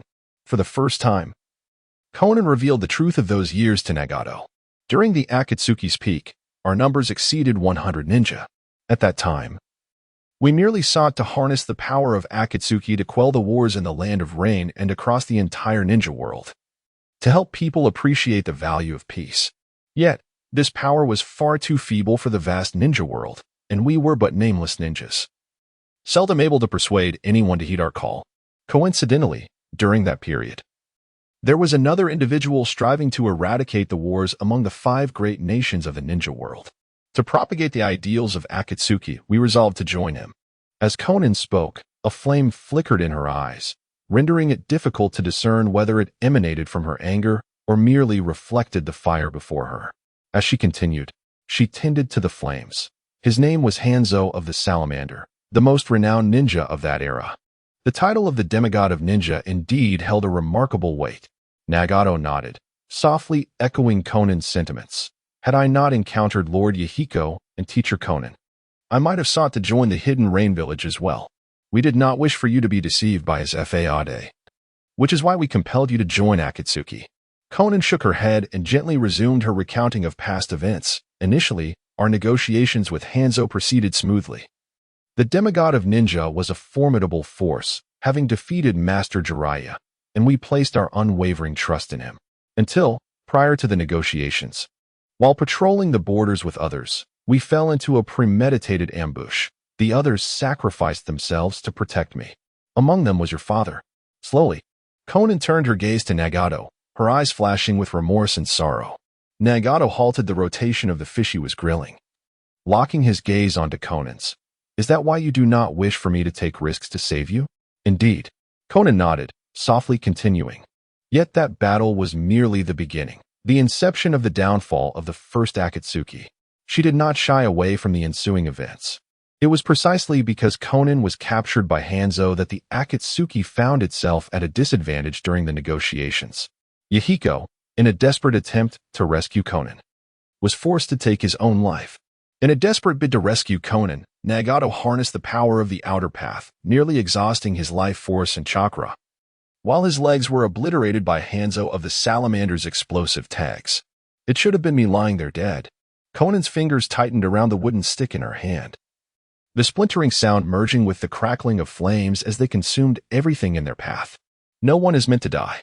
Nayuta Uehara shook her head, gently grasping Konan's hand, and softly remarked, the heinous acts committed by the wicked do not serve as our justification for guilt in this calamity. Konan silently lowered her head, clearly uncomforted by Uehara's words. Sighing, Uehara rubbed her forehead and quietly suggested, if Lord Nagato and Teacher Konan are willing, perhaps we could consider allowing Hanzo to experience the despair of being deceived. What? Konan looked up, bewildered by her disciple's proposal. Uehara continued to explain softly. The Rain Village and Hanzo are unaware that Danzo Shimura cannot leave Konoha to negotiate. Could we not disguise ourselves as Konoha ninjas and arrange a meeting in Danzo's name? After finishing, Uehara raised her hand in a slashing gesture and added, If it concerns someone like Danzo, Hanzo would likely make an appearance himself. We could seize this opportunity to ambush him. That's impossible. Konan shook her head, firmly opposed to Uehara's plan. Hanzo is highly suspicious. He would not reveal himself easily, and if he detects any flaw regardless, we have nothing to lose. Uehara shrugged, looking helplessly at her mentor. If he does not show up, we have merely wasted a bit of time. Konan raised another concern. What if Hanzo uses this opportunity to command a legion of Rain Village ninjas to attack us? Teacher Uehara felt a pang of despair but mustered her spirits to explain. We can set up millions of explosive tags at the negotiation site. Annihilating a group of enemies should pose no problem. A glimmer of light sparkled in Konan's eyes as she pondered for a moment before nodding. Previously, to deal with Obito Uchiha, I conducted 2 experiments with 200 billion and 400 billion explosive tags for the god of paper technique. Uehara's gaze momentarily blanked. Konan's expression gradually shifted to one of seriousness. This time, I can precisely test the god of paper technique with 600 billion explosive tags. Determining how long they can explode, Uehara looked at Konan with a sense of awe. Understanding that witnessing 600 billion explosive tags in an anime versus reality was an entirely different concept, especially since she had just seen Konan use 1 million explosive tags to obliterate a mountain. Uehara Naraku swallowed hard, her voice somewhat muffled as she spoke. Teacher, isn't it a bit excessive to use so many explosive tags? It will not be a waste, Konan replied, gently stroking Uehara Naraku's head. The purpose of this experiment involving 6 trillion explosive tags is to confront Uchiha Obito. Once I ascertain the results, I shall devise a means to ambush that fellow. Uehara Naraku sighed inwardly. In the original timeline, 6 trillion explosive tags had not succeeded in eliminating Uchiha Obito. Naraku, I am your teacher, Konan said, extending her hand to caress Uehara Naraku's cheek. Thus, I shall not permit anyone to harm you. Teacher Konan. Uehara Naraku grasped Konan's hand, murmuring, I will not spare those who have harmed you. Hearing a 12-year-old boy speak in such a manner, Konan couldn't help but chuckle lightly. Well, we may not even be able to ambush Hanzo of the Salamander, but it would still frighten him and allow you to vent your frustrations, Uehara Naraku retorted, somewhat indignant, as he believed he was speaking earnestly. Chapter 74. The first mission of the 6 paths of pain. As the saying goes, one person's wisdom is short. 3 people's wisdom is long. Konan informed Nagato of their plan to lure Hanzo of the Salamander into a meeting under the pretense of Shimura Danzo's name, intending to ambush him during the discussion. Not only did Nagato approve of their scheme, but he also intended to personally participate. Should the ambush proposed by Uehara Naraku succeed, it would constitute the most exquisite revenge against Hanzo, who had once used a meeting as a guise to betray them. Given the perilous nature of this operation, Konan ordered Kagaya Kimimaro and Haku to accompany Hatake Haraka to a distant stronghold to execute their mission, as she wished to keep Nagato's secret from too many individuals. Is Lord Nagato truly coming? Uehara Naraku cast a peculiar glance at Nagato, who sat in a wheelchair, while Devapath Pain stood beside him, and the other 5 Pains positioned themselves behind. This was Uehara's first encounter with Nagato. His crimson hair appeared somewhat lifeless, his cheeks were deeply sunken, his lips lacked color, and his emaciated form seemed alarmingly frail. Disturbingly, several black rods protruded from his back, remnants of the outer path golem that had once extracted his chakra and life force, which he now utilized to control the 6 paths of pain. With a worried expression, Konan gazed at Nagato and quietly urged, Nagato, you should be resting at the base. Cough, cough, there is no need to worry. Nagato coughed a few times and waved his hand to silence Konan's attempts at persuasion. He raised his head to address Uehara, saying, Uehara, both your teacher and I fully support your plan. I am merely here to serve as an additional aid. Fearing a rebuttal from Konan, Nagato continued softly, after all, the true members of Akatsuki are limited to those of us present. I do not wish to miss this opportunity. Following his statement, he commanded Devapath Pain to step forward, declaring, this will be a battle of divine descent upon the land of rain. Uehara Naraku thought to himself. The beginning was fine, but why did it suddenly become so melodramatic? Those who proclaim themselves as gods in the realm of anime seldom meet favorable ends. While one may act boldly in their endeavors, it is essential to maintain humility in one's demeanor. Contemplating whether to advise Nagato to temper his rhetoric lest he become the target of scorn, Uehara lightly tapped his forehead and said, "Lord Nagato, Teacher Conan, let us first deliberate on the plan." According to the intelligence gathered by Human Path Pain, Yamashiro Kazuma had not disclosed to Amigakure that Shimura Danzo was unable to leave Konoha. All negotiations were under the purview of Yamashiro. Now that Kazuma and several root ninjas had perished, the channels of information had been temporarily sealed. "We do not have much time," Uehara Nariku stated solemnly. "We have at most 5 days to execute this plan, and it may be as little as 3 for Danzo, unable to receive news from Kazuma, is likely to dispatch another group soon." Uehara Nariku regarded Conan and Nagato with a nod before proceeding. "Next, we shall assume the guise of a Leaf Village ninja named Yamazaki Kaze and continue negotiations with the Rain Village's Hanzo of the Salamander, striving for an audience with him." Conan hesitated momentarily before voicing a concern. The basic transformation technique is often insufficient to deceive seasoned ninjas. It is likely to be easily uncovered, is it not? Nonetheless, our plan is merely an experiment. Despite her words, Uehara exuded a quiet confidence. He possessed the ability to transform into the likeness of Yamazaki Kaze, as his innate illusory charm skill surpassed even that of White Zetsu's transformation technique. The illusory charm skill was far more realistic than the transformation techniques known in the ninja world, as long as he refrained from using his abilities or being attacked. Even the most astute ninja would struggle to see through his ruse. The operational plan was established with remarkable ease. Divided into 3 distinct segments, Nagato and Conan would proceed to the designated meeting place to set up explosive tags. Uehara Nariku would meet with Hanzo's right-hand man, while Kagaya Kimimaro and White would launch a surprise raid at the northern stronghold, misleading the Rain Village into believing that the Akatsuki members were absent from the eastern canyon, thereby alleviating their suspicions and enhancing their chances of success. Once they solidified the steps of this plan, even Conan found herself somewhat bewildered. Is our strategy perhaps a bit hasty? Such was the nature of their predicament. Uehara sighed, surveying the 6 paths of pain before him, and softly continued, "Our numbers are regrettably few. But thankfully, Nagato's 6 paths of pain can assist by masquerading as root subordinate ninjas." Conan, Nagato. They likely never anticipated that the inaugural mission for the 6 paths of pain would be to impersonate the subordinate ninjas of Root. Was this arrangement not somewhat lacking in grandeur? However, if Uehara's proposed plan were to succeed, the blow dealt to Hanzo would undoubtedly be catastrophic, providing immense satisfaction for both Nagato and Conan. Utilizing the enemy's own methods to vanquish them, what a profound interpretation of vengeance. Nagato let out a deep sigh, compelled to have the 6 paths of pain don the hidden uniforms of Leaf Village ninjas. The following day, Uehara transformed into the likeness of Yamazaki Kaze, accompanied by the 6 paths of pain as they arrived at the negotiation site with Hanzo's right-hand man, aiming to entice Hanzo into a genuine meeting. This was the agreed-upon time for the Leaf and Rain ninjas. As for the location, it remained the Eastern Canyon, the same venue as their previous discussions. Coincidentally, Uehara had accompanied Hattori Hirakawa to this very place before. "You are 1 minute late." Hanzo's right-hand man scrutinized Yamazaki Kaze before glancing at the cloaked Leaf ninjas behind him. Snorting coldly, "We are engaging with you out of a commitment to the alliance with the Leaf Village." After a brief pause, Uehara Nariku spoke. "This is because we have just received a new order from Lord Danzo.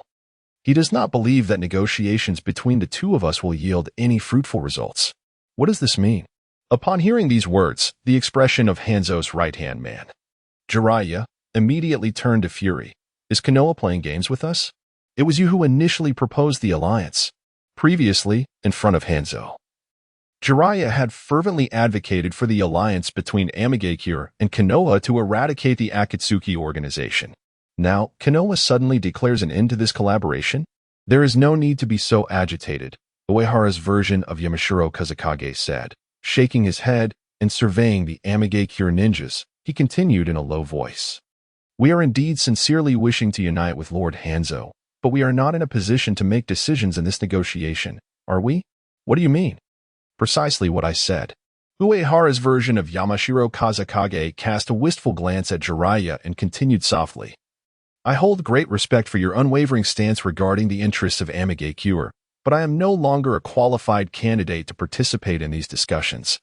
Jiraiya appeared somewhat satisfied with Yamashiro's words. The right-hand man of Hanzo raised an eyebrow, a sinister smile creeping onto his face. So, it seems Konoha intends to send a significant figure. Indeed, Uehara's version of Yamashiro Kazakage replied thoughtfully, nodding gravely. Lord Danzo will arrive in the Land of Rain the day after tomorrow.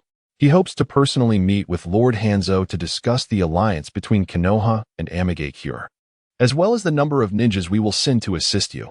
I cannot agree to this. Jiraiya hesitated, shaking his head slowly. The last time Lord Hanzo allied with Lord Danzo from Konoha, there were some controversies within the village. After all, during the Great Ninja War, some grievances were left behind. After carefully considering his words, Jiraiya continued, "This time, our negotiations are confidential, and everyone present is a trusted confidant of Lord Hanzo. If more people were to learn of this matter, it would not bode well for Lord Hanzo's reputation." Once Jiraiya finished speaking, the 6 Konoha root ninjas nearby visibly shifted, quickly alerting the Amigakure ninjas. This was the 6 paths of pain, manipulated by Nagato, who could no longer remain seated. If the plan could not succeed, then they should eliminate these individuals to gain some benefit. Uehara's version of Yamashiro Kazakage swiftly gestured for them to halt their movements, his expression darkening as he looked at Jiraiya. The reputation of the demigod of ninjas is indeed significant, but our Lord Danzo has taken immense risks to come to the Land of Rain. You might want to inform your demigod that if it weren't for Lord Danzo's persistent efforts to advocate for the alliance with Amigakure within Konoha's upper echelons, Konoha Zumbu would have long since been recklessly active in your Land of Rain, stealing intelligence, wishing everyone a joyful Chishi festival. Regardless, I find myself in a state of discontent. Thus, I humbly seek a few recommendations and tokens of appreciation to bring some joy to this solitary author. Chapter 75. Where does true significance lie for you? A group of Rain shinobi erupted in fury, the sound of unsheathing kunai ringing out in succession. How could that leaf ninja so shamelessly insult their village? Such an affront was intolerable for these loyal followers of Hanzo.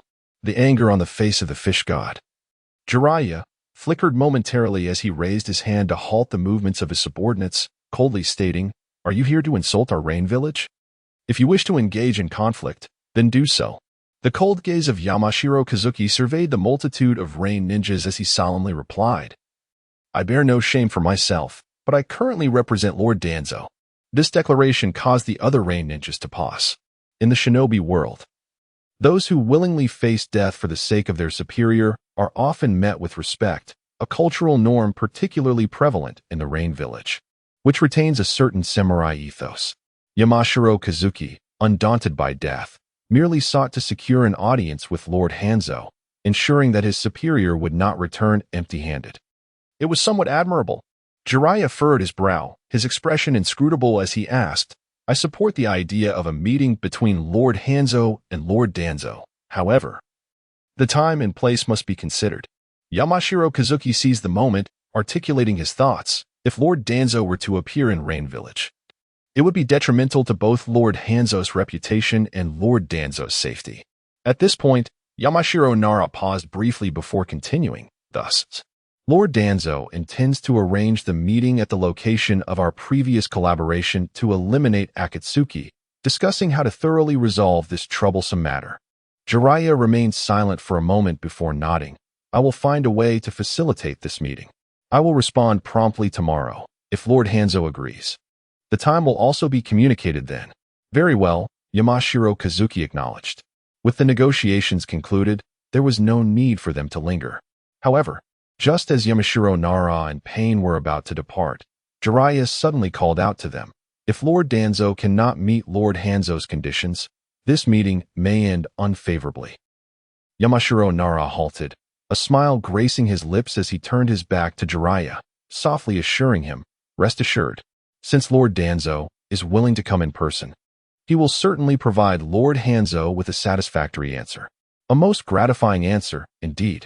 Perhaps some may find the answer lacking, but for Konan and Nagato, satisfaction was paramount. And that was sufficient. Yamashiro Nara was willing to stake his integrity on it. This statement evidently reassured Jiraiya, who believed that Shimizu Danzo's concessions would undoubtedly please Hanzo. Some fools are simply beyond redemption. In a bid to expedite their collaboration, the enigmatic sage of the pepperfish hurriedly returned to the village hidden in rain, reporting the results of their negotiations to Hans of the Salamander while also demonstrating his own prowess. It was precisely due to his fervent arguments that the Leaf Village ninjas had conceded a point. However, Hans, indifferent to his enthusiasm, furrowed his brow in contemplation. Would Shimura Danzo still be willing to collaborate with them? After all, he had previously let Danzo down during their last partnership. Danzo would periodically dispatch envoys to urge him, yet Hans had no desire to entangle himself in the power struggles of the Hokage. He merely sought to exploit Danzo's influence. Hans indeed held great hopes for Danzo's ascendance. However, should he openly support Shimura Danzo, he risked provoking the ire of Sarutobi Hiruzen. And with the current capabilities of the Rain Village, they might not withstand such backlash. As the saying goes, a dying camel is larger than a horse. Even though the Uchiha clan had recently suffered a catastrophic downfall, they were still not a force that the Rain Village could contend with.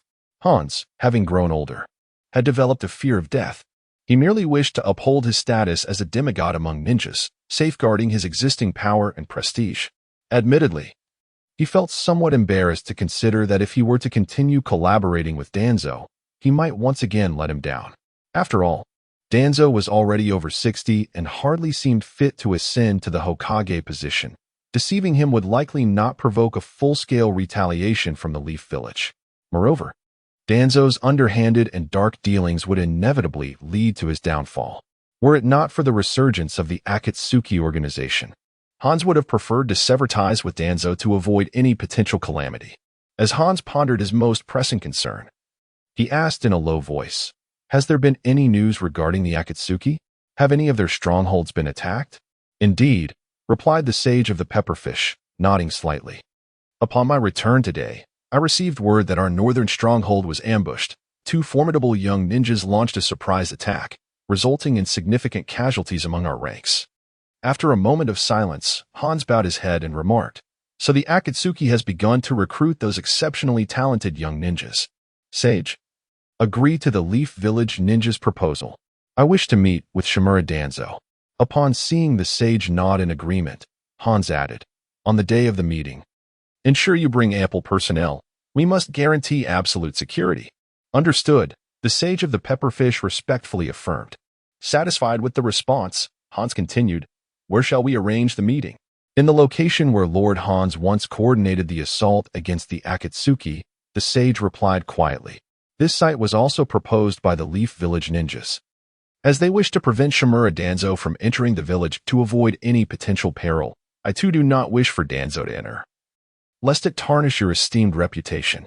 In the eyes of Hans the Salamander, a flicker of fear momentarily surfaced before being swiftly concealed. The aged man clenched his fists and slammed them upon the table, declaring, "Very well, let it be at that location. This time, we must eradicate Akatsuki." Everything unfolded as Uehara Nariku had anticipated. Hans assented to their request and dispatched someone to arrange a meeting for the day after tomorrow at a specified location, the very site of Yahiko's tragic demise. Conan felt a surge of excitement, her nails digging into her palms. "Does this mean our plan has succeeded?"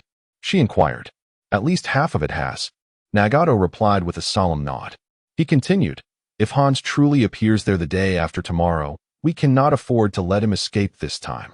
Uehara Nariku surveyed the two of them with a light chuckle, saying, "I imagine that the demigod of ninjas will be quite surprised indeed. This time will surely astonish him." Nagato clenched his fists tightly, then turned to Uehara Nariku with a hint of confusion. "Uehara, why do you believe Hans would choose that place to meet Danzo?" "Because both Konan-sensei and Lord Nagato deem it a place of significance," Uehara Nariku replied, raising his head slowly and continuing softly. "Hans too would consider it a location imbued with unique meaning regarding his next steps to eliminate us. Hence, he will likely agree to meet there.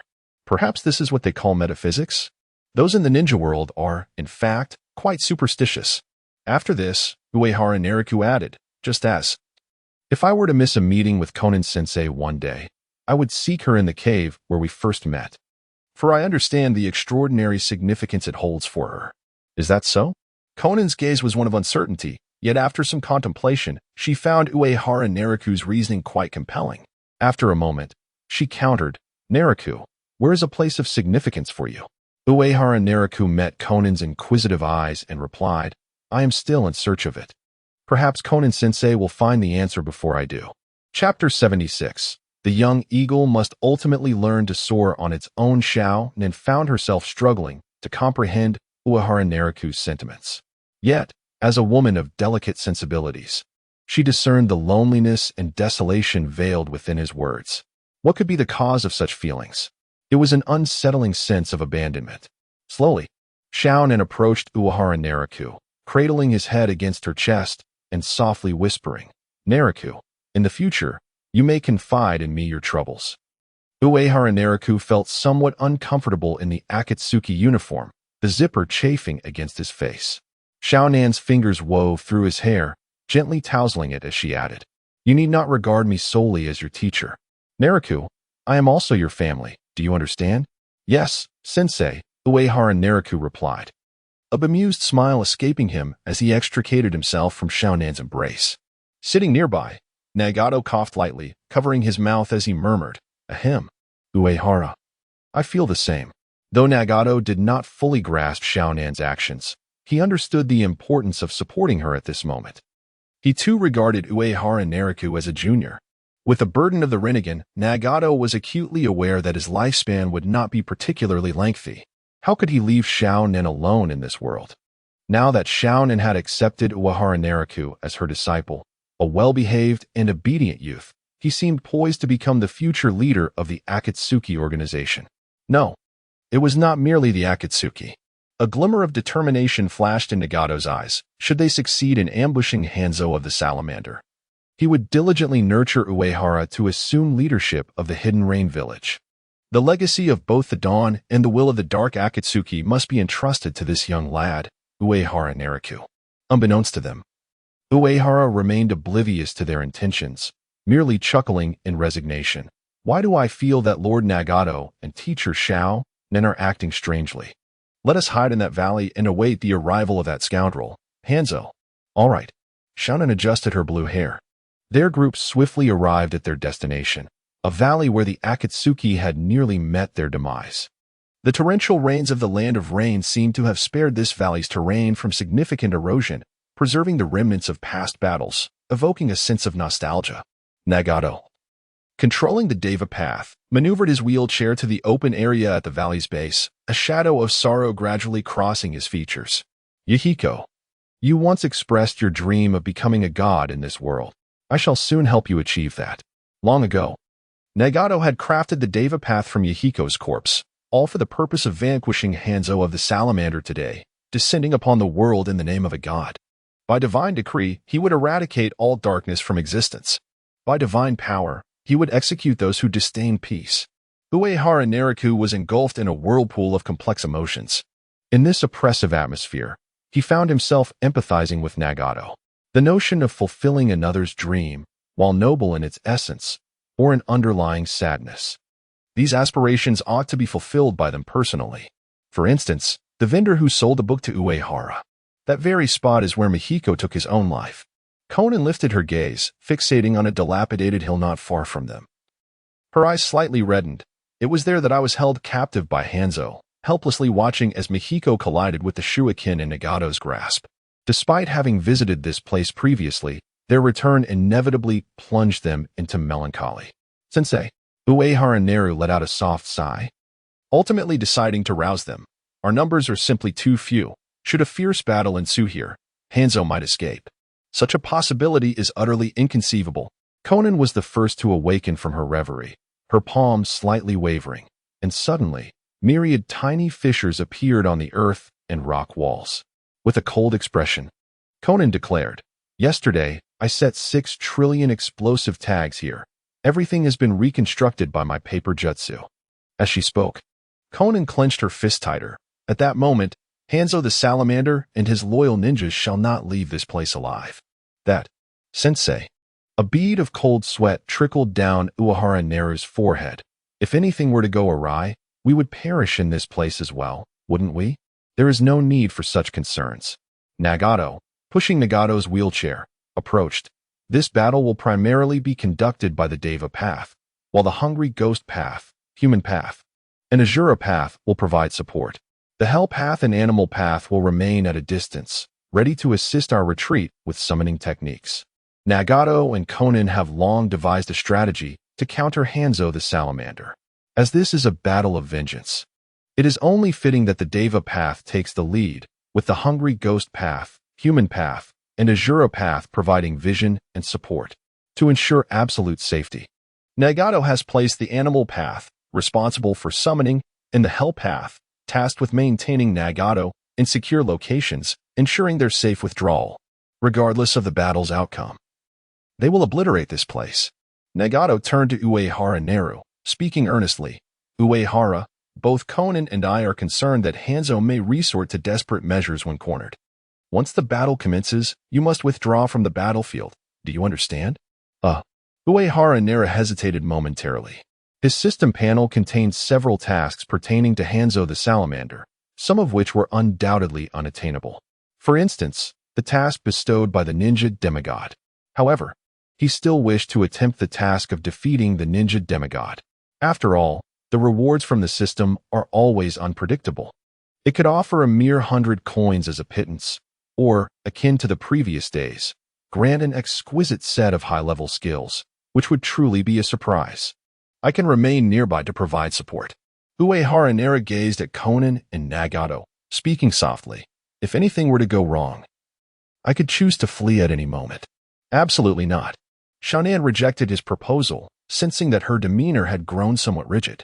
She adjusted her attitude, stating, Nailuo. This is our vengeance. Uehara Nailuo appeared somewhat aggrieved, as though Xiaonan's words had struck a chord within her. But just a moment ago, you said we were family, she protested. Moreover, I can protect myself. I managed to escape even from the formidable Uchiha Obito. As Uehara spoke of the current situation, she also cast aspersions on Obito. Within the ranks of Xiaonan and Nagato, Obito had already become a marked target, with no further opportunity for competition against him. Xiaonan remained resolute, earnestly persuading, it is precisely because we are your family that we cannot bear to see you harmed. Let Uehara stay. Nagato interrupted Xiaonan, stating in a grave tone, Uehara must eventually bear the weight of Akatsuki and the Rain Village. We cannot forever shield him beneath our wings. A fledgling must learn to soar on its own. Uehara Nailuo listened, becoming increasingly bewildered. The initial words of Nagato were acceptable. But what was this talk of shouldering the burdens of Akatsuki and the Rain Village? What were these two intending to impose upon her? Regardless, upon hearing Nagato's words, Xiaonan nodded with a hint of regret. Then let him stay. With our combined strength, we can still protect our family. Nagato could not suppress a deep cough, his hand tightening upon the armrest of his wheelchair. Next, let that scoundrel Hanzo experience the anguish we once endured, allowing this world to feel the pain. Chapter 77. Those who should arrive have arrived. Hanzo of the Salamander proved to be even more cautious than anticipated. Even with the invitation from Shimura Danzo, he led a substantial entourage. Upon arriving in the valley, the reconnaissance ninja team from the Rain Village swiftly became active, and Uehara Neru soon detected their presence, hastening to greet them. After all, once an action is undertaken, it must be executed thoroughly. Under the guidance of the Rain Ninja reconnaissance team, Uehara Neru finally came face to face with Hanzo. This man, lauded as standing at the pinnacle of ninja prowess, was reputed to be the closest to the first Hokage, Senju Hashirama. Lord Hanzo, I did not expect you to bring along such a large retinue, remarked Uehara, the embodiment of the Yamanaka clan. He surveyed the Rain ninjas and continued in a hushed tone, Our leader, Lord Danzo, has demonstrated his sincerity by attending this negotiation with only a small team of bodyguards. This assertion held some merit, as there were ostensibly only 4 pain in the valley. Beside him, Hanzo's companion, Jinda, scoffed dismissively. Humph, no matter how many ninjas you bring, it will be of little consequence in the face of Lord Hanzo. Indeed, Lord Jinda has a point, Uehara replied, revealing an awkward yet polite smile. A smaller number can also prevent the third Hokage from noticing our movements. Upon hearing Uehara's explanation, Hanzo felt somewhat reassured. The venerable ninja turned to engage in conversation with the Yamanaka, expressing interest. If the third Hokage's management is stringent, how many Anbu can Lord Danzo mobilize for a joint assault against Akatsuki? I am merely a tool in Lord Danzo's hand, and possess no insight on that matter, replied Uehara, choosing not to directly affirm the promise. Instead, he solemnly stated, however, please trust in Lord Danzo's sincerity. After deliberation, I am certain both lords will ensure a satisfactory outcome for you, Lord Hanzo. Hanzo's gaze momentarily stiffened as he scrutinized the Yamanaka for an extended period before finally speaking. You Konoha ninjas are indeed unwaveringly loyal to Shimura Danzo. You flatter me, Lord Hanzo, Uehara replied humbly, bowing his head slightly. Uehara Nariku's performance was commendable, eliciting a glimmer of envy in Hanzo's eyes as he regarded him. Who wouldn't desire ninjas like Danzo S, who would obey his every command? Hanzo casually inquired further about Danzo, to which Uehara responded fluidly, even subtly praising Hanzo in return. Hanzo then assigned a label to the root ninjas before him, acknowledging their eloquent speech. However, as he gazed up at the four figures standing atop the cliff, he could not suppress a frown. Why had Danzo not come down to greet him? Sensing the displeasure of this semi-divine ninja, Uehara quickly interjected, Lord Hanzo, I sincerely apologize. We did not communicate the process adequately. What process? Hanzo asked, somewhat perplexed, sensing that something was amiss. The Rain Ninjas, who were initially displeased with Danzo's perceived lack of courtesy, now perked up their ears, attentively listening to Uehara's words. Our process. Uehara Nariku blinked, suddenly rising on tiptoe and soaring into the air. Before eliminating your excellency, one must perform an exquisite play. As Uehara ascended into the heights, his figure gradually transformed, revealing his true form, a sight that caused the Rain Shinobi to pall. Uehara gazed down at the gathered Rain Shinobi, helplessly shrugging his shoulders, and remarked, regrettably, it seems this step must be omitted. To be candid, Uehara felt a tinge of disappointment. Hans of the Salamander's mood shifted dramatically. He lifted his gaze towards Uehara Nariku, his eyes narrowing as he recalled several portraits. That imp, is he the one from the Akatsuki who has been so active recently? It is him. Hans nodded vigorously. The expression on Hans's face darkened further as he coldly inquired, where is Shimura Danzo? Has he betrayed me? Or is this truly the Akatsuki scheme? Whichever it may be, it bodes ill for Hans. Uehara Nariku landed next to the four shadows on the cliff, looking down at Hans and the numerous Rain Shinobi below. Indeed, the Konoha ninjas informed us yesterday that you were to convene here, hoping we would eliminate you. Observing the tense expressions of the Rain Shinobi, Uehara chuckled and continued, Lord Shimura Danzo of Konoha proposed generous terms, should we succeed in killing you. Konoha will support our ascension as the leaders of the Rain Village. Pain of the Akatsuki. Why does it seem that Uehara speaks these fabrications with such adeptness? However, such an overt lie would not be believed by anyone. The Akatsuki imp. Hans's demeanor fluctuated dramatically as he gazed up at Uehara Nariku and the four shadows beside him. Does that scoundrel Danzo believe he can use them to eliminate me? Do you truly think the ninjas of the village will support you? Others may doubt, but Hans believes. For during the siege against the original Akatsuki organization, many Rain ninjas and Konoha root ninjas present were slain by the Outer Path's Ghetto statue, and Hans narrowly escaped. It was evident that in that confrontation, Hans had been at a disadvantage. Perhaps this is why Danzo seeks to change his collaborators? No. It is also possible that that scoundrel Shimura Danzo wishes to incite the ninjas of the Rain Village, the demigods, and the users of the Rinnegan to slaughter one another. Regardless of who triumphs or falls, it would benefit Konoha. Shimura Danzo, known as the Shadow of the Ninja World, seems capable of any outrageous act without surprise, luring both the Rain Village and the Akatsuki into conflict. Such a shameless deed is certainly within Danzo's character. Hans suddenly raised his head to Uehara Nariku, speaking in a deep, resonant voice. Has your Akatsuki organization not speculated that this may be Konoha's ploy to incite the two most powerful factions of the Land of Rain to annihilate each other? This question is quite intriguing. Uehara Naraku chuckled, gazing at Hans and countering. When you, Lord Hans, led an assault against our 3 high-ranking members of the Akatsuki, did you not ponder the same question? The pufferfish Hanzo was momentarily taken aback. Uehara Naraku spread her palms and softly remarked, enough with the grandiloquent words, Hanzo. We merely wish to convey to you the sentiments of those who once stood in your current position. The expression on Hanzo's face darkened considerably. Yet, a faint smile appeared at the corner of Uehara's mouth. I believe I have spoken enough. It is time for the true Avenger to make an appearance. A flicker of trepidation crossed Hanzo's eyes as memories of Nagato and the Outer Path Golem, who had nearly claimed his life years ago, resurfaced. If it were indeed Nagato lying in wait for him, how could he possibly escape? At that moment, the sound of a wheelchair began to resonate.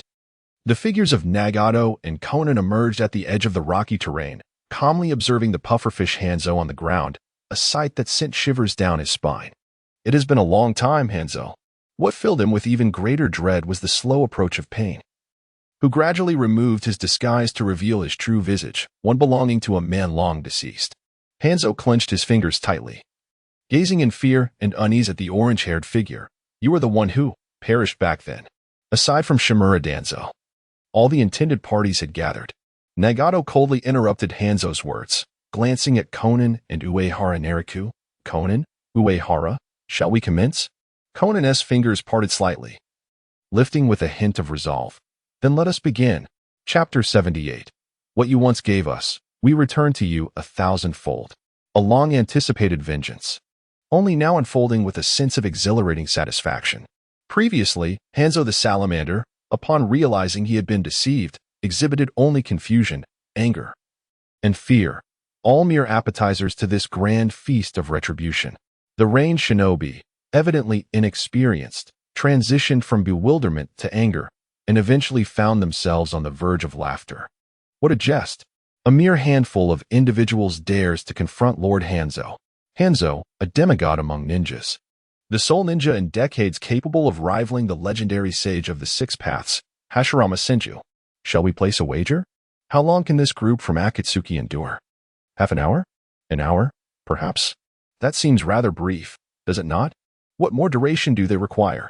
Do they truly believe they can fight Lord Hanzo as the legendary 3 shinobi of Konoha did, battling for an entire day and night? Whenever the name of Hanzo the Salamander is mentioned, it is inescapable to also reference those ninjas who were bestowed the title of the legendary 3 by him. Over time, the might of the legendary 3 has only grown.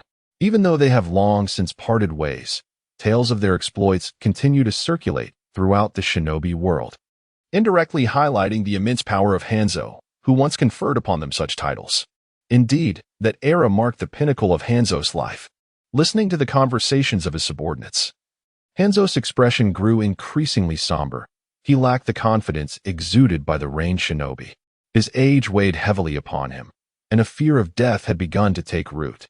Surveying his surroundings, Hanzo discreetly raised a finger, contemplating a silent escape using the body flicker technique. If he could return to the hidden rain village, hope would still remain. Staying here, who could predict how powerful the red-haired ninja with the Rinnegan might become, not to mention that orange-haired boy who had already taken his own life. Perhaps the least threatening was the blue-haired woman. Hanzo secretly mused that if an opportunity arose, he might capture Conan, attempting to employ the same tactics he had used to lure Yahiko to his demise. Unfortunately, this time he was destined for disappointment. Do not harbor illusions of escape, Conan said, casting her gaze upon Hanzo, seemingly deciphering his thoughts. Her fingers curled deliberately, her expression grave as she spoke. Years ago, you planted explosive tags to destroy Nagato's legs. Today, I shall repay you 1,000-fold. The very ground here is a disguise of explosive tags I have concealed. With her hand's motion, the earth suddenly fractured. Layer upon layer of densely packed explosive tags emerged from the crevices, causing the range shinobi to feel a chill run down their spines. How many explosive tags lay hidden beneath? One by one, the explosive tags began to float forth, adhering to the bodies of the terrified range shinobi. I have disguised the earth with 600 billion explosive tags.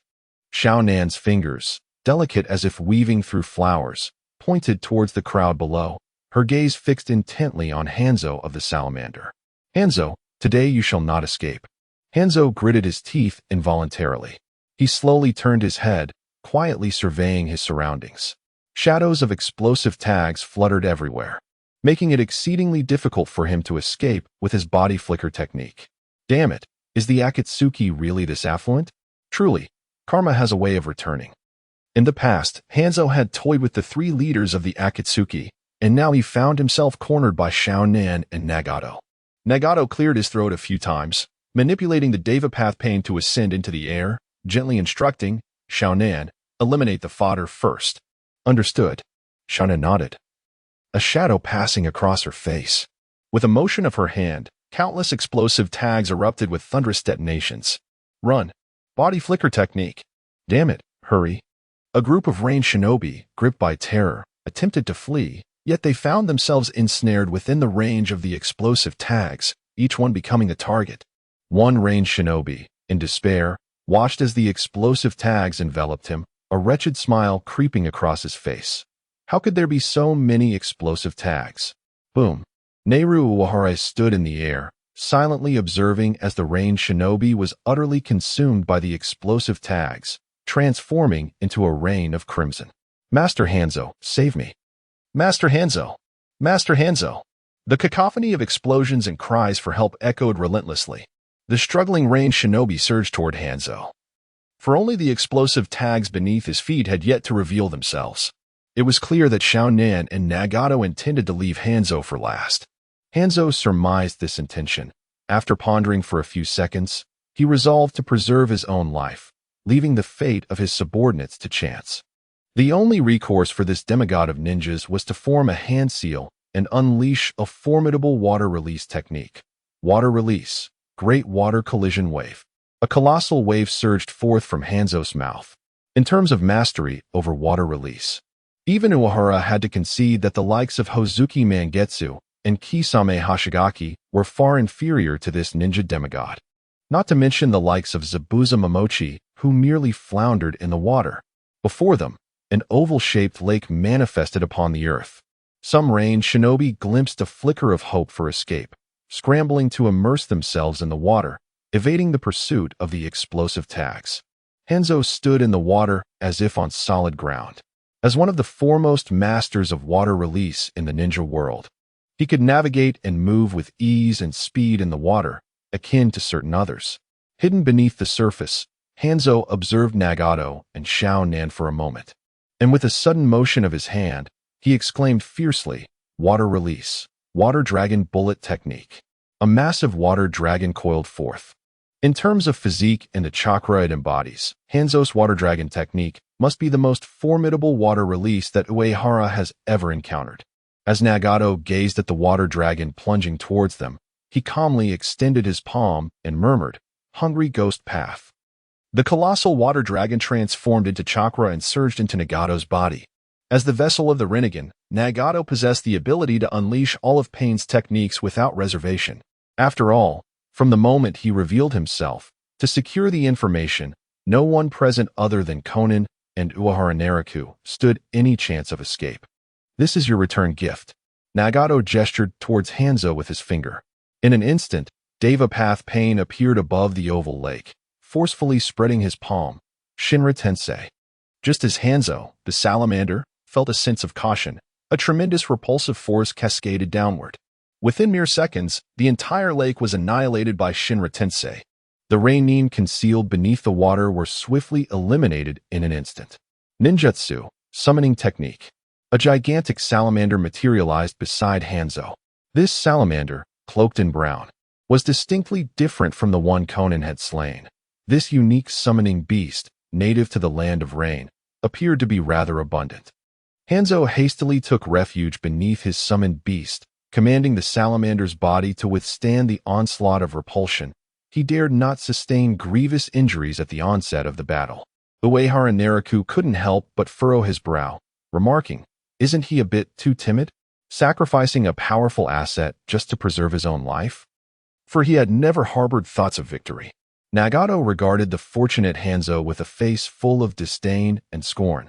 "He has forsaken his beliefs and is no longer the demigod ninja capable of safeguarding the land of Rain. Only a true god can protect this nation now. Uehara Nariku's expression gradually became intricate. Chapter 79. The Deadly Poison of the Salamander Indeed. Hanzo the Salamander only wished to flee. Confronted by the peculiarities of Pain and the formidable duo of Nagato and Conan, this demigod of ninjutsu recognized the dismal odds stacked against him. Rather than engage in a futile counterattack with his salamander, he deemed it wiser to evade injury, thereby preserving his stamina and chakra for a swift escape. Seizing the chaos wrought by the almighty push, Hanzo's figure abruptly vanished from sight. Utilizing the body replacement technique and the body flicker technique to retreat into the distance. Yet with each step he took, an increasing sense of dread enveloped him. For every inch of ground he traversed was laden with explosive tags, leaving him to ponder the vastness of the explosive area. Universal pull. With a sharp utterance from Pain, Hanzo suddenly felt his body being uncontrollably drawn backward toward him. In a swift motion, Hanzo formed hand seals and unleashed a torrent of water release, water wave. He sought to leverage the force of the wave to repel Pain, or at the very least, escape that inexplicable gravitational pull. However, a stout man with orange hair materialized between them, emanating a radiant white aura. With a mere outstretched hand, he absorbed the chakra of the water wave. It was none other than the hungry ghost path Pain. Was his ninjutsu rendered ineffective? Hanzo unsheathed the scythe from his back, propelled by the force of the universal pull as he ascended into the air. Pain, indifferent to Hanzo's scythe, gazed at him with an expressionless demeanor and remarked, "Hanzo, I shall never forget Yahiko's suffering. The resurrected deceased. Why does it have another pair of Rinnegan?" A flicker of fear crossed Hanzo's eyes as he gripped his scythe uncertainly, swinging it toward the approaching Pain. Indeed, he was already dead. Pain deftly crouched, evading the arc of Hanzo's scythe, his palm striking Hanzo's chest. "Before you stands the true god of this world." Crack! A black rod materialized from Pain's hand, piercing through Hanzo's body with brutal force. In that moment of chakra stagnation, Pain delivered a powerful kick to Hanzo's head, sending him crashing to the ground. Thud! Thud! Thud! For black rods relentlessly shot forth, pinning Hanzo to the earth.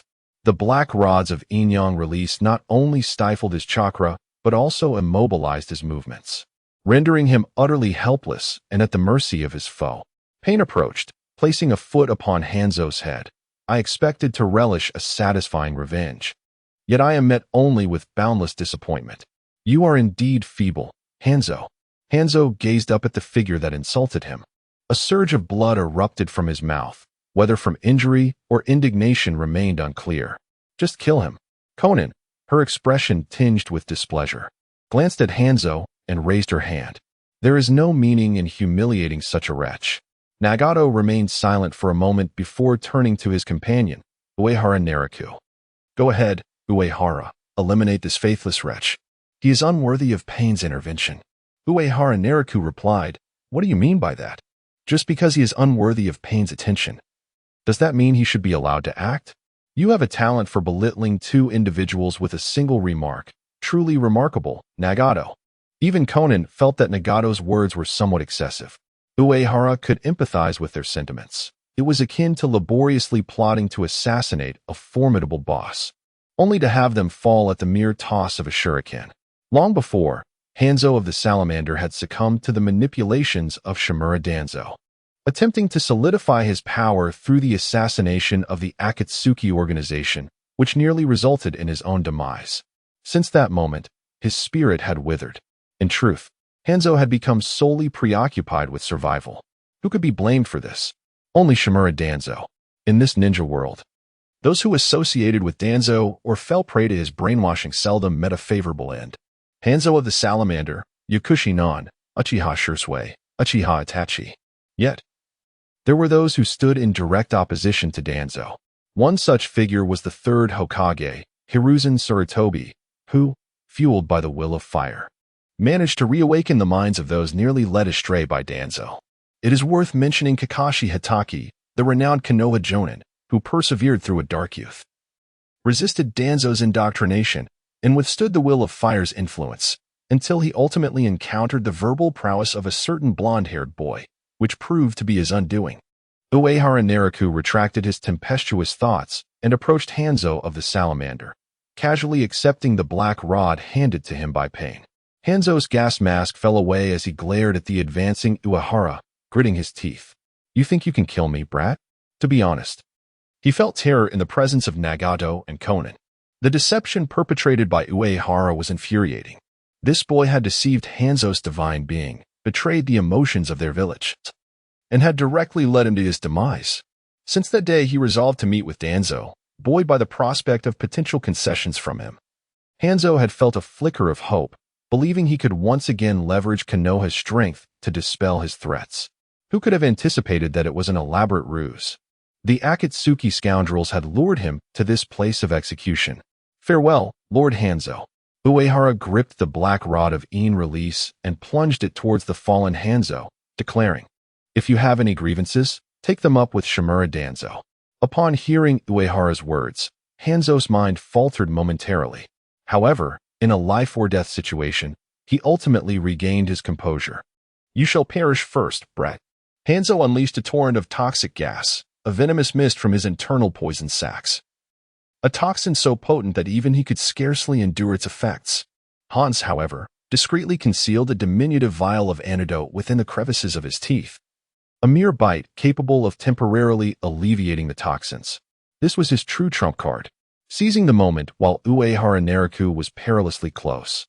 While Nagato and Konan lingered far atop the cliff, and while Yahiko stood by, unprepared to react, the venom of the pepper fish was unleashed instantaneously. As long as this group was hindered by the potent poison, he would possess a viable chance of escape. Survival was paramount. After all, the future held boundless possibilities. Uehara Naraku. The expressions of Nagato and Konan morphed dramatically. In their sight, the once proud and Na'vi young ninja, unfazed by the encroaching venom, wielded the black rod of Inyang release and thrust it fiercely into Hanzo's back. Side quest: The Fall of a Demigod.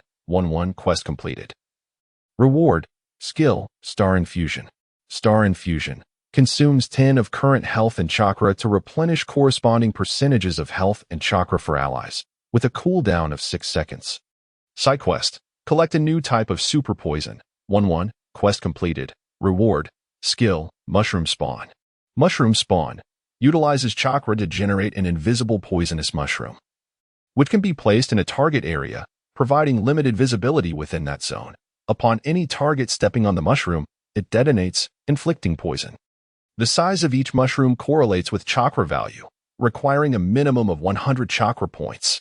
Uehara Naraku, standing amidst the venom of the pepperfish, glanced at the two skills rewarded by the system, feeling that his involvement in the assassination of Hans had indeed proven advantageous.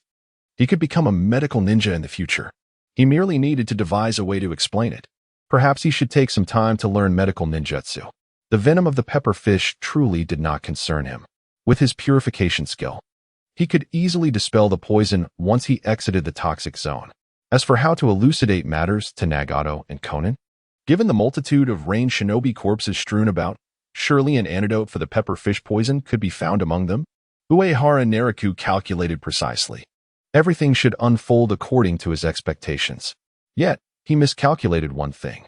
Konan, disregarding her own safety, swiftly plunged into the toxic mist, seizing Uehara's arm and pulling him to safety. "Konan, there's no need to rush." Azura Path Yahiko, anxiously pushing Nagato's wheelchair, appeared beside them. "I can have the 6 paths of pain enter the mist to rescue Uehara." "Never mind, let us find the antidote first." Konan held Uehara tightly, urging softly, "Nagato, hurry. I promise to protect Naraku." Uehara could only nestle within her embrace, feeling a flicker of joy mingled with concern.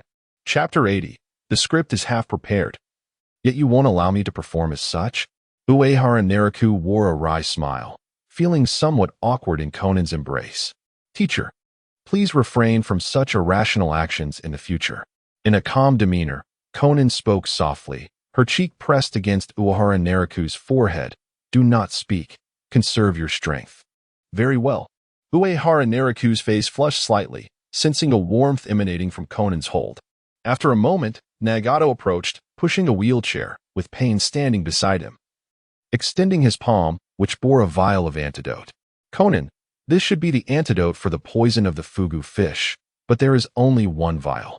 This antidote was retrieved from the body of the fugu god. Even after searching through the corpses of all the rain shinobi, Pain could not find a second vial that appeared capable of neutralizing the fugu toxin. Quickly, administer it to Naruto. Conan's expression brightened momentarily, but she couldn't help but cough softly, her body suddenly weakening. It was evident that her earlier impulsiveness had resulted in her own exposure to the fugu poison. Now, both were afflicted, yet only one antidote remained. A glimmer of determination flashed in Uehara Naruto's eyes as he shook his head at the vial. Lord Nagato, please reserve this antidote for Teacher Conan. Naruto, be more obedient. Teacher.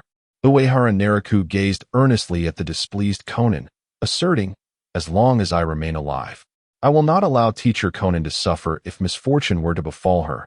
I could never accept the fate of living on alone. I am your teacher. In the face of such life and death circumstances, Conan would not heed his words. Gently lifting Uehara's chin, she softly urged, Naruto, my dream is on the verge of realization. While you have a long road ahead of you. Teacher Conan. Uehara Naruto interrupted her, yearning to unleash his acting prowess. He intended to feign death amidst the fugu poisoning incident, allowing him to better conceal himself. Uehara even contemplated the timing and method of his return to the Akatsuki organization. However, a statement from Pain shattered all his calculations. I suggest neither of you use it. Let it remain for Sasori to examine whether this antidote is indeed genuine. He possesses another authentic antidote. Uehara Naruto. Conan.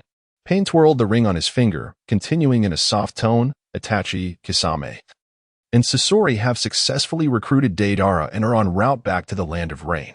I have urged them to expedite their journey. That's a relief. Upon hearing Sasori's name, Conan sighed with relief.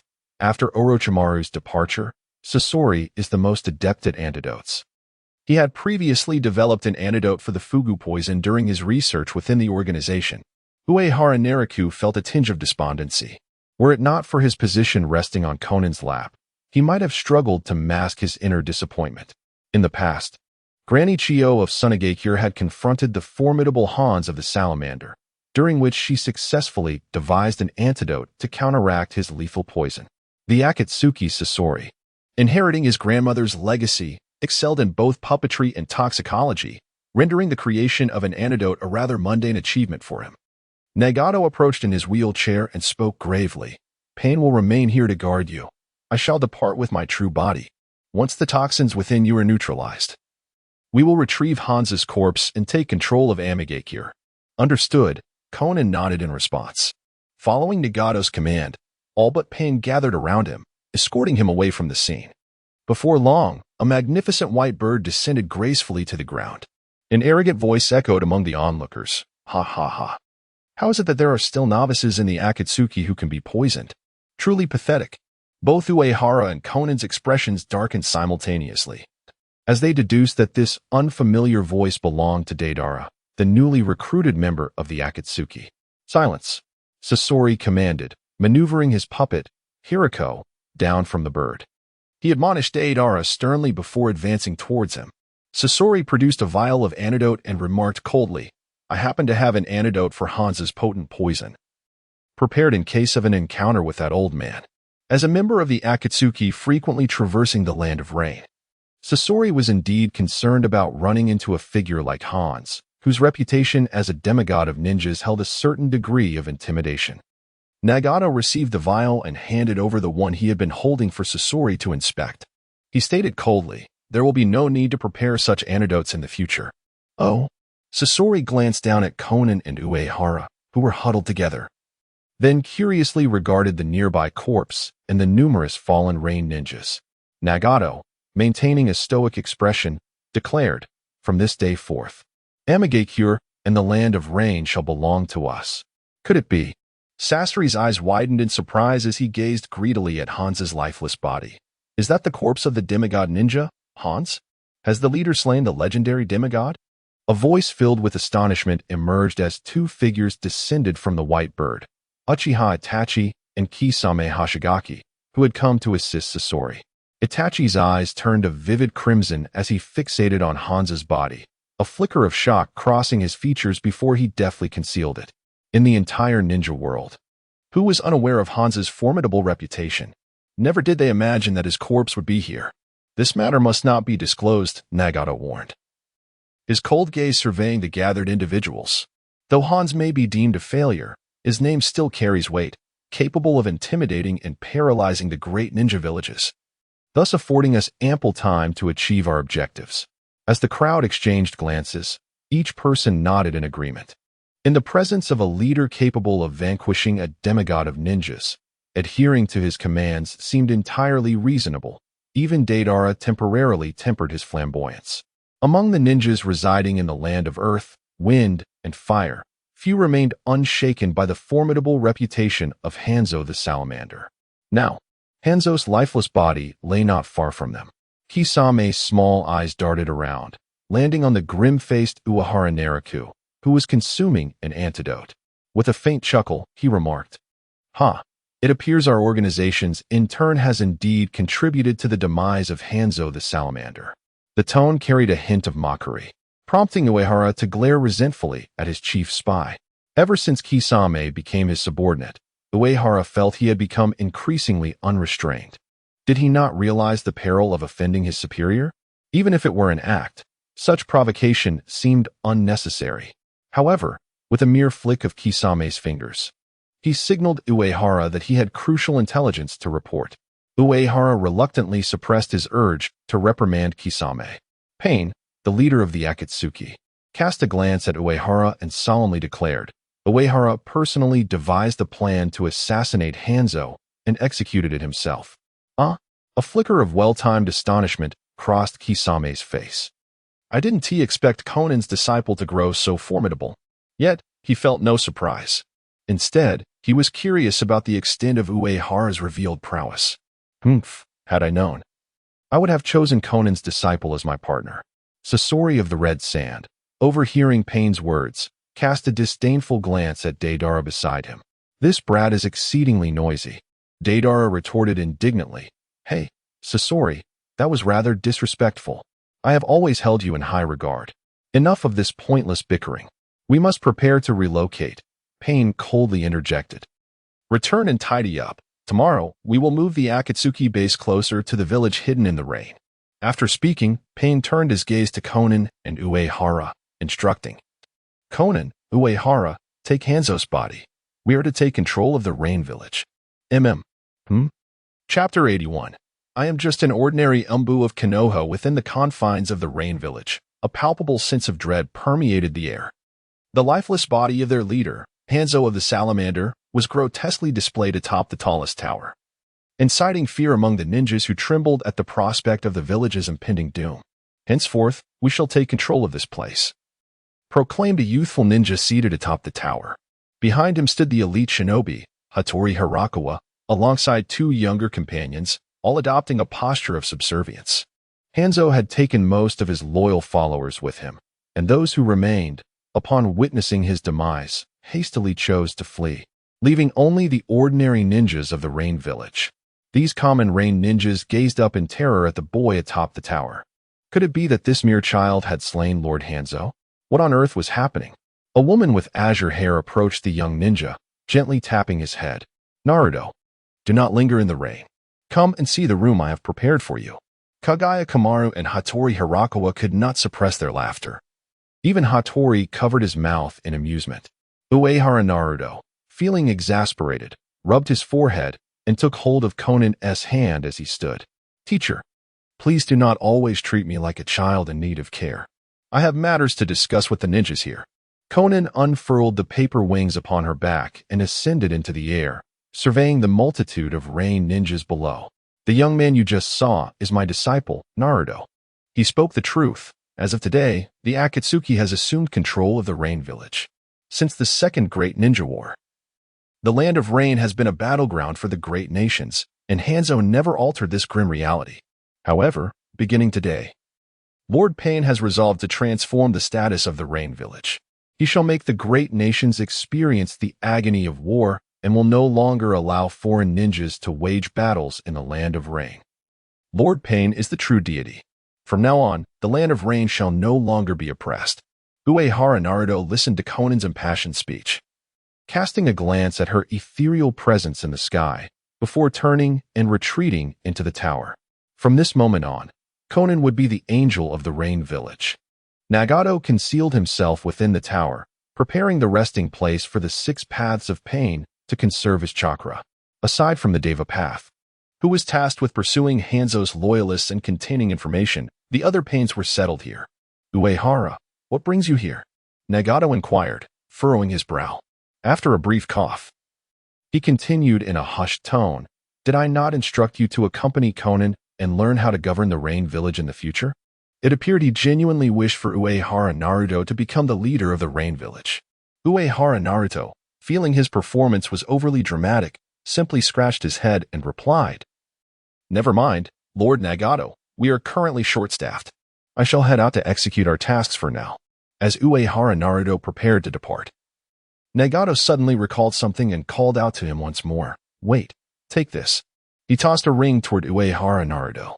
The ring bore a clear inscription of the character Yuan. It appeared as though this ring had never been seen before, seemingly crafted specifically by Nagato. Uehara Naruto's eyes sparkled as she reached out to take the ring. Isn't this the ring of a formal member? Has Teacher Conan acknowledged me as a formal member? Where do I collect my uniform? I can do without the nail polish. Ahem. Conan did not acquiesce. Nagato cleared his throat several times and spoke softly. This is a ring used by Akatsuki for communication. By inputting chakra into the ring, I will be able to sense your messages through my Rinnegan. So it is merely a ring. Uehara Naruto expressed her dissatisfaction. Moreover, I can always utilize Nagato's black rods to summon the 6 paths of pain, right? It seems rather useless. If you don't want it, you can return it to me. Of course I want it. Uehara Naruto swiftly departed. Nagato extended a hand in a futile attempt to stop her, gazing at Uehara Naruto's fleeting figure like a lonely elder. Wait, you haven't learned the body flicker technique yet. The body flicker technique? Uehara Naruto turned back. Never mind, you don't need to contact the other members of Akatsuki. Nagato waved his hand at Uehara. You only need to communicate with me and Conan. No need for the body flicker technique. Go carry out your mission and expel those intruders from the land of rain. The entire hidden rain village lay in disarray. Their current tasks, besides hunting down the confidants of Hanzo the Salamander, included sealing off information within the village and driving out and assassinating the enemy ninjas active in the land of rain. However, Uehara's mission was merely a pretext. The most crucial aspect was that when they departed yesterday, Hoshigaki Kisame had subtly signaled him, indicating that important intelligence was to be relayed. After leaving the hidden rain village, Uehara Naruto utilized her fate skill to teleport directly to Hoshigaki Kisame, who was conveniently awaiting her arrival. What is it? Uehara Naruto furrowed her brow. If it were not for particularly crucial intelligence, she would have pummeled Kisame. Kisame, undeterred, spoke in a low voice. Mr. Itachi wishes to meet with Uchiha Obito privately. Does Lord Uehara intend to ambush Uchiha Obito? We can secretly follow Mr. Itachi to locate Uchiha Obito. How long has it been? And he already refers to him as Mr. Itachi. Uehara Naruto scoffed. She had no intention of ambushing Uchiha Obito until she possessed absolute certainty. She would refrain from making a move against him. Of course, this intelligence was not without significance. It could conveniently create some trouble for Uchiha Obito as well. Fine. I understand. Uehara Naruto waved her hand and was about to leave when she suddenly added, when we encounter each other in Akatsuki, you should show me a bit more respect. At the very least, treat me equally to the others, right? Huh. Shouldn't we treat interns like that? The confusion in Hoshigaki Kisame's small eyes rendered Uehara unable to decipher his true thoughts. Uehara Naruto sighed. Dealing with such a straightforward subordinate is truly challenging. Had it not been for the swift movement of Uchiha Itachi's avatar on the fate panel, Uehara Naruto would have insisted on thoroughly deliberating with Kisame Hoshigaki. Well, I shall take my leave now. Uehara Naruto offered a token of consolation to Kisame, stating, as a spy, you must learn to safeguard yourself. Understood, Kisame nodded, then inquired. Wait a moment, Lord Uehara. I have devised a beautiful set of hand seals. No more learning, no more. My hands are cramping from practicing the seals. Uehara Naraku quickly shook his head, his body descending into the earth like a diver, swiftly pursuing the trajectory of Uchiha Itachi's movements. Even if Uchiha Itachi's speed was unparalleled, it could not rival the ephemeral art of the mayfly. Within a small grove, Uehara Naraku successfully arrived ahead of Uchiha Itachi. After pondering for a moment, he transformed into a masked member of the Konoha Anbu. This time, Uehara intended to deliver a gift to Obito. Uchiha Itachi possessed keen perception. As soon as he stepped into the grove, he noticed birds scattering from the trees. A kunai instantly found its way into his grasp. Just as a Konoha Anbu ninja discerned Uchiha Itachi's presence and prepared to reveal himself, a flock of crows suddenly appeared, forming a vague silhouette of Uchiha Itachi. Uchiha Itachi, are you one of Konoha's Anbu? A glint of crimson flickered in Uchiha Itachi's eyes as his body solidified, the kunai resting upon the shoulder of the individual before him. Has Konoha sent you to hunt me? No. The Anbu ninja hastily shook his head, quickly clarifying his identity. Due to an urgent situation in Konoha, Lord Third Hokage wishes for you to gather information regarding Uchiha Obito. Uchiha Itachi's heart tightened. Few in the entire shinobi world were aware of his status as a Konoha spy. The only one who might believe that he still served Konoha would be the Third Hokage, Hiruzen Sarutobi, who clung to the belief of the will of fire. More importantly, Uchiha Sasuke was still in Konoha. Yet, despite the Anbu's claims of being dispatched by Hiruzen Sarutobi, Uchiha Itachi felt the urge to employ Genjutsu to probe his true identity. What if he were sent by Danzo Shimura? Uehara Naraku's version of the Konoha Anbu felt a pang of anxiety. Had he acted too hastily? Rushing over merely to vex Uchiha Obito? Should he encounter Uchiha Itachi's assault, his true form would inevitably be revealed, leaving him with no choice but to eliminate Uchiha Itachi. Or perhaps leverage his brother as a threat. Just as the Sharingan in Uchiha Itachi's eyes began to turn, the Konoha Anbu suddenly bowed his head and spoke. Please do not cast Genjutsu upon me, for my mind bears a special seal that cannot withstand any form of illusionary attack. Before my demise, I implore you to allow me to convey this vital information. The Sharingan in Uchiha Itachi's eyes gradually came to a halt, and in a voice that was somewhat obscure, he spoke. It seems that you are a Shinigami, Senior? Chapter 82. I have some intelligence regarding Obito's abilities to share with you. The Konoha Anbu let out a melancholic smile and softly remarked, this assertion holds some truth. It is precisely because my life is drawing to a close that the Third Hokage entrusted me with this perilous and confidential mission. After speaking, the Anbu pointed to his own head and added, moreover, I specifically requested the Third Hokage to implant a forbidden technique seal within me, allowing me to detonate my own brain at will. Predecessor, your resolve is truly admirable, Uchiha Itachi sighed, sheathing his kunai. Although he harbored a degree of skepticism towards the Konoha Anbu before him, his doubts began to dissipate. Neither Shimura Danzo nor Sarutobi Hiruzen would divulge the village's most critical secrets to an ordinary Anbu. Thus, it seemed plausible that this Konoha Anbu was indeed nearing death. Listening to Itachi's words, the Konoha Anbu shook his head, casting a deep gaze upon Uchiha Itachi, and praised, in comparison to myself, it is truly you, Uchiha Itachi, who deserves greater admiration. Uchiha Itachi lowered his head, his expression tinged with sorrow. He clearly believed that this dying individual was privy to all his secrets. The tragedy of his clan's extermination could indeed serve the stability of Konoha. However, for him, the perpetrator of that massacre, it would remain an eternal nightmare. My apologies. I have spoken too much, the Konoha Anbu said, shaking his head gently. Now, I must convey something of great importance to you, Uchiha Itachi. As it may alter some of your perspectives. Please proceed, Itachi replied, suppressing his sorrow. The Konoha Anbu regarded Itachi with intensity, lowering his voice to a grave tone. The Third Hokage suspects that the escalating conflict between the village and the Uchiha clan over the years has been orchestrated by Uchiha Obito from behind the scenes. It is said that during the Kyuubi incident, Uchiha Obito utilized his Sharingan to control the Kyuubi, resulting in the demise of the fourth Hokage and his wife. Uchiha Itachi abruptly lifted his head, incredulity etched upon his face as he gazed at the Konoha Anbu. Predecessor, what did you just say? Would you like me to repeat it? The Umbu inquired. No. I need a moment, Itachi murmured, his fingers gently massaging his temples. Uchiha Obito. Why would he kill the fourth Hokage? He was his mentor. Moreover, Obito's age. The third Hokage has no means of knowing. The Konoha Umbu lamented. This is a loss for all of Konoha. The Hokage learned this information from Uchiha Obito's former teammate, Hitaki Kakashi. Uchiha Itachi remained silent. If the intelligence provided by the Konoha Umbu were indeed accurate, then the animosity between Konoha and the Uchiha clan over the years had all been manipulated by Uchiha Obito. This individual was truly formidable. Uchiha Itachi recalled the moment he sought out Uchiha Obito, inviting him to annihilate the Uchiha clan.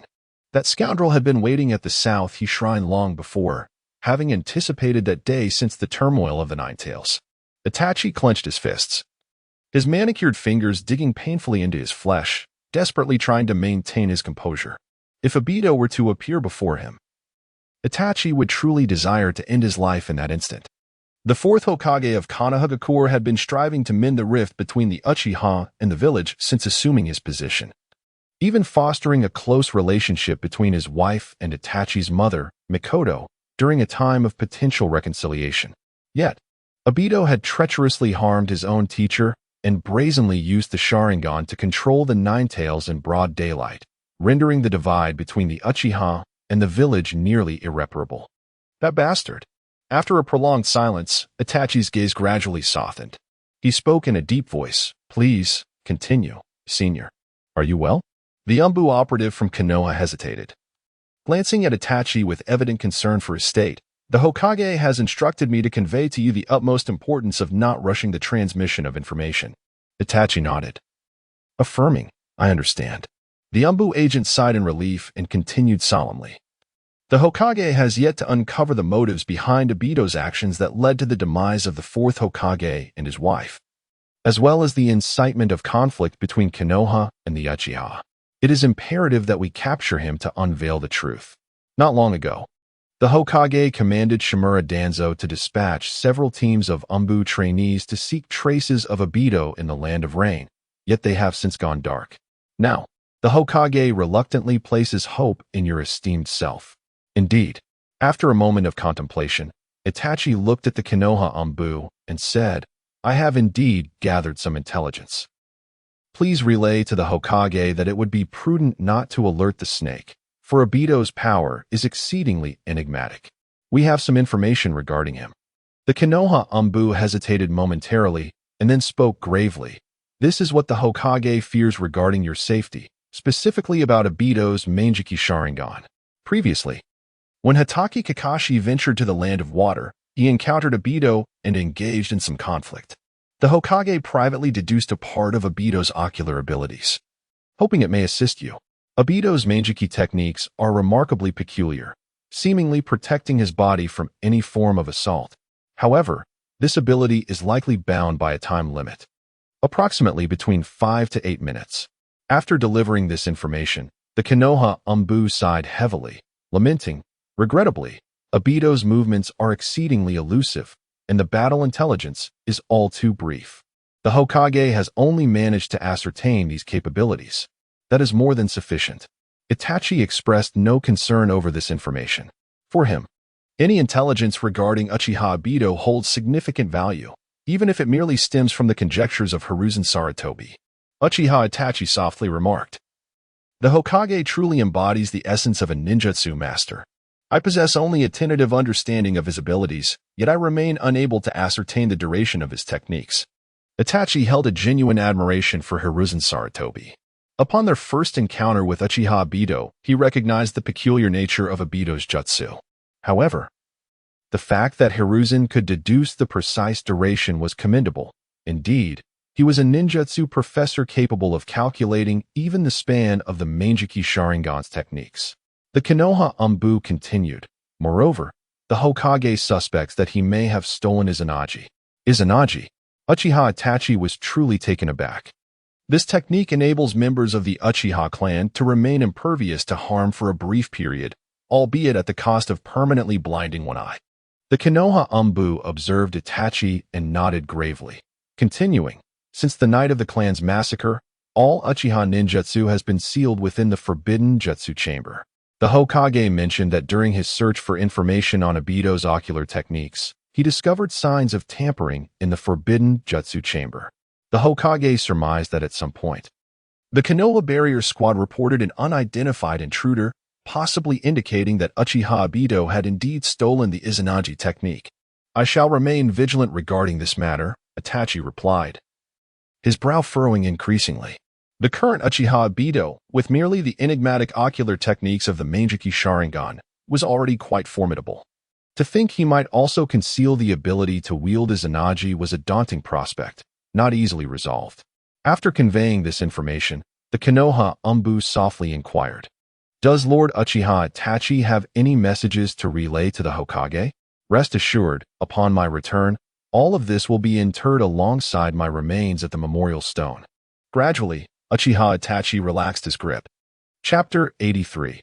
I am truly a genius. I shall devise a means to uncover the truth behind Uchiha Obito's treachery against the fourth Hokage and his wife. Collecting intelligence on all members of Akatsuki. I have already gathered some clues. Uchiha Itachi furrowed his brow. Addressing the matter of Obito, Uchiha Obito is no longer the benevolent leaf ninja of yore, as rumored. After acquiring the Manjiki Sharingan, his power has drastically transformed. And I implore you, Lord Hokage, to refrain from sending innocent souls to their demise. The Umbu of Konoha nodded solemnly. Although it appeared that this Umbu had come to solicit intelligence and convey orders to Uchiha Itachi, in truth, Itachi gleaned more information than he imparted. Perhaps this was why he did not harbor any particular suspicion. However, Uchiha Itachi did not place his trust entirely in the Umbu before him. Nor did he have faith in the higher-ups of Konoha. After all, his younger brother still resided in the village. And the principle of preserving one's own while guarding against threats was something Itachi understood well. Thus, he refrained from divulging any information concerning Akatsuki, instead offering a somewhat evasive response. Once I have gathered all pertinent intelligence, I shall seek an opportunity to return to Konoha and personally report to Lord Hokage. Very well. The Umbu raised his gaze to Itachi and spoke softly. Having encountered you, Lord Uchiha Itachi, my mission is now complete, and I must return to Konoha immediately. Take care. Esteemed senior. Itachi nodded respectfully. Just as the Umbu prepared to depart, he suddenly turned back to Itachi, saying, "By the way, Lord Hokage specifically instructed me to convey that Uchiha Sasuke has ranked first in the Ninja Academy." Uchiha Itachi fell silent for a moment, a faint smile gracing his lips. His younger brother, still attending the Ninja Academy, was the sole softness he possessed in this world, the last warmth he would leave behind. Yet, as he smiled, a profound anguish and sorrow glimmered in his eyes. Soon, the sadness on his face transformed into a surge of fury. Uchiha Itachi clenched the kunai in his hand tightly. Driving it forcefully into a tree trunk, his anger no longer concealed.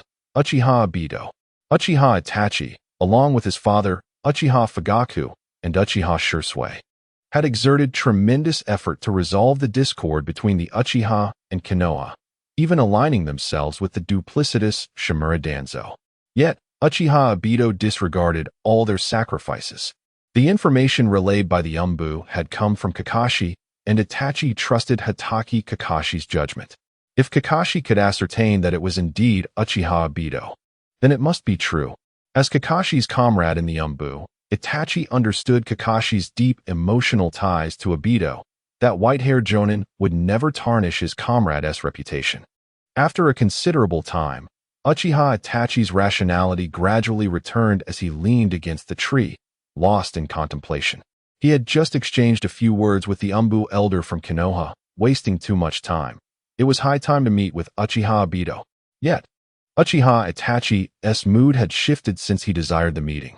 After Uchiha Itachi withdrew his kunai and departed, a figure stealthily emerged from the shadows, none other than Uehara Nariku.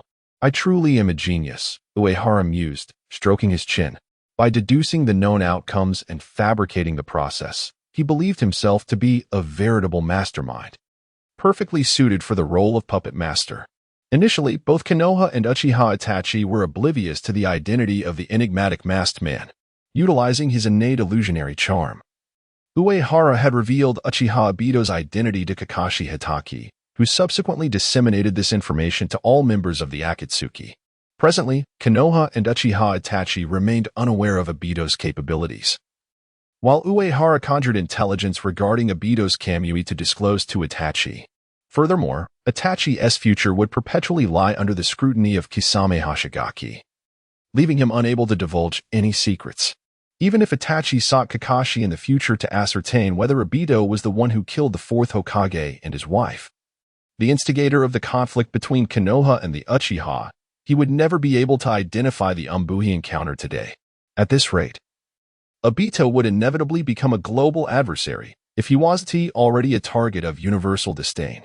Uehara felt a twinge of admiration for his own quick wit.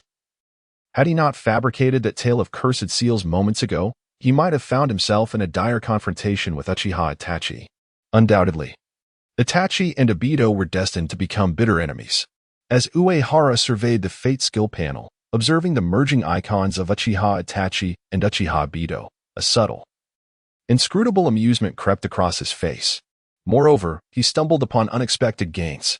Main quest: fulfill the bookstall owner's wishes, become the greatest boss in the ninja world, progress at 5.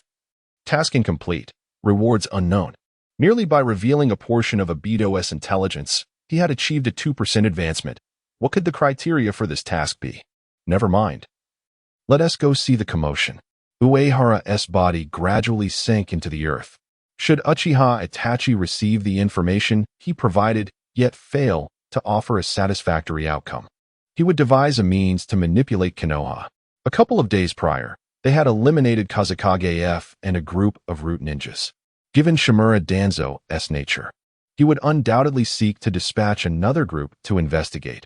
Uehara could seize this opportunity to secretly deliver Obito's intelligence to Konoha.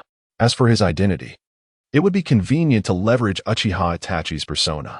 Uehara felt a surge of ambition, apart from Konan and Nagato, who disapproved of his impractical ideas. He sensed that the entire ninja world was soon to be within his grasp. On a desolate mountain, the encounter between the Uchiha was unfolding precisely as Uehara and Naraku had envisioned. Obito Uchiha removed his mask, for those who should not know his identity were already aware. Continuing to conceal it held no significance. One side of his face remained unblemished, while the other bore gruesome scars. Upon seeing Itachi Uchiha approach, a faint smile crept across Obito's face. Itachi, I thought you would never wish to see me again. Itachi's eyes gradually transformed into a vivid crimson as he advanced toward Obito, coldly inquiring, I too wish to understand why our most fervent elder has descended to this state. There is no particular reason. I have merely grown weary of this mundane world, Obito replied, shrugging his shoulders with a light-hearted chuckle. Is it not better to create a new world, one devoid of slaughter and strife? Itachi furrowed his brow, struggling to comprehend Obito's perspective. Yet, this did not hinder his intentions. A flash of red surged in Itachi's gaze as a dark inferno materialized around Obito. The kaleidoscopic Sharingan technique, Amaterasu, an elusive attack position, an everlasting fire technique of unparalleled might. However, Obito stood calmly within the flames of Amaterasu, gazing at Itachi with an expression of tranquility. Itachi, do you truly believe that by doubting my identity as Uchiha Madara, you can slay me? You are rather naive. Though Obito's words were defiant, he felt a jolt of fear within. Fortunately, he had anticipated this and had activated his Kamui's intangibility in advance, otherwise caught off guard by Amaterasu. Even retreating into the Kamui dimension would have proven futile. No, I merely sought to test whether you still possess the capability for cooperation. Itachi disregarded Obito's taunts, refusing to retract Amaterasu, and quietly observed Obito, calculating the duration of the flames. According to intel provided by a former Umbu of Konoha, the time Obito could sustain his intangibility ranged from 5 to 8 minutes. Chapter 84. The Insidious Genius Ninja Amidst the Searing Flames of Amaterasu. Uchiha Obito took a step forward, leaving his original position. However, Uchiha Itachi manipulated the flames of Amaterasu to follow Obito's movements, causing the Inferno's reach to expand. Although Itachi was certain that Amaterasu had not yet struck Obito, His primary objective was to ascertain precise information regarding Obito's capabilities. "Are you still intent on probing me, Itachi?" Obito expressed a hint of dissatisfaction, his gaze fixed upon Itachi. "If you continue this line of questioning, you may well lose your life." Itachi's eyes remained locked on Obito's actions as he coldly replied, "The power of Uchiha Madara and that of you, Obito-senpai, are certainly not on the same tier. It is only prudent that I take careful consideration, is it not?" By analyzing the results at hand to evaluate Obito's movements, Itachi discerned a rationality. This individual could not sustain such a phantasmal state for long. Oblivious to Itachi's thoughts, Obito continued their conversation with an air of leisure. "Uchiha Madara is not as formidable as we once believed. Too much time has passed, and the abilities of the Manjiki Sharingan have been overly glorified by our clan." "Is that so?" Itachi responded, deftly prolonging the exchange. Yet one truth was becoming increasingly evident to Itachi. Obito's intellect was questionable, or perhaps his mindset was flawed. A weakling granted the power of the Manjiki Sharingan believed himself to be invincible? What a fool, so deluded in his self-perception as an absolute powerhouse. Sooner or later, he would be thoroughly bested by other formidable adversaries. Uehara Nariku concealed himself in a distant corner, observing the interaction between Uchiha Obito and Uchiha Itachi. It seemed that Obito remained oblivious to Itachi's intricate scheme, casually strolling amidst the flames of Amaterasu. Such confidence was astonishing. Had he forgotten that his Kamui could only endure for 5 minutes?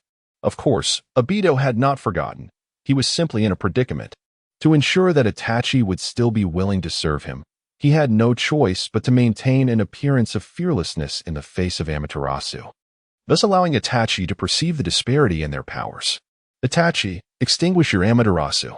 As the duration of Kamui's intangible state dwindled, Obito could no longer restrain himself, advising, "Itachi, it is utterly futile to waste precious Manjiki ocular power testing an adversary whose capabilities you cannot fathom.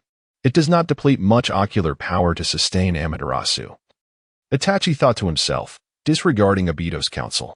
A trickle of blood tears continued to flow from the corner of his eye as he sought to delay further.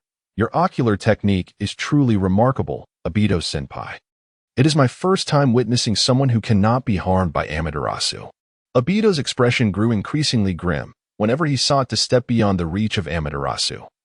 The black flames would closely pursue his every move. Was Itachi incapable of understanding human discourse? If this continued, his Kamui's duration would soon expire. This trump card would easily be unveiled to Uchiha Itachi. Confronted with the extraordinary ninjutsu genius, Uchiha Obito harbored doubts. Could Itachi truly fail to discern the flaws within his technique? Obito's gaze darkened with an ominous undertone. "Do not test my patience. For even a ninja's endurance is ultimately finite, Itachi."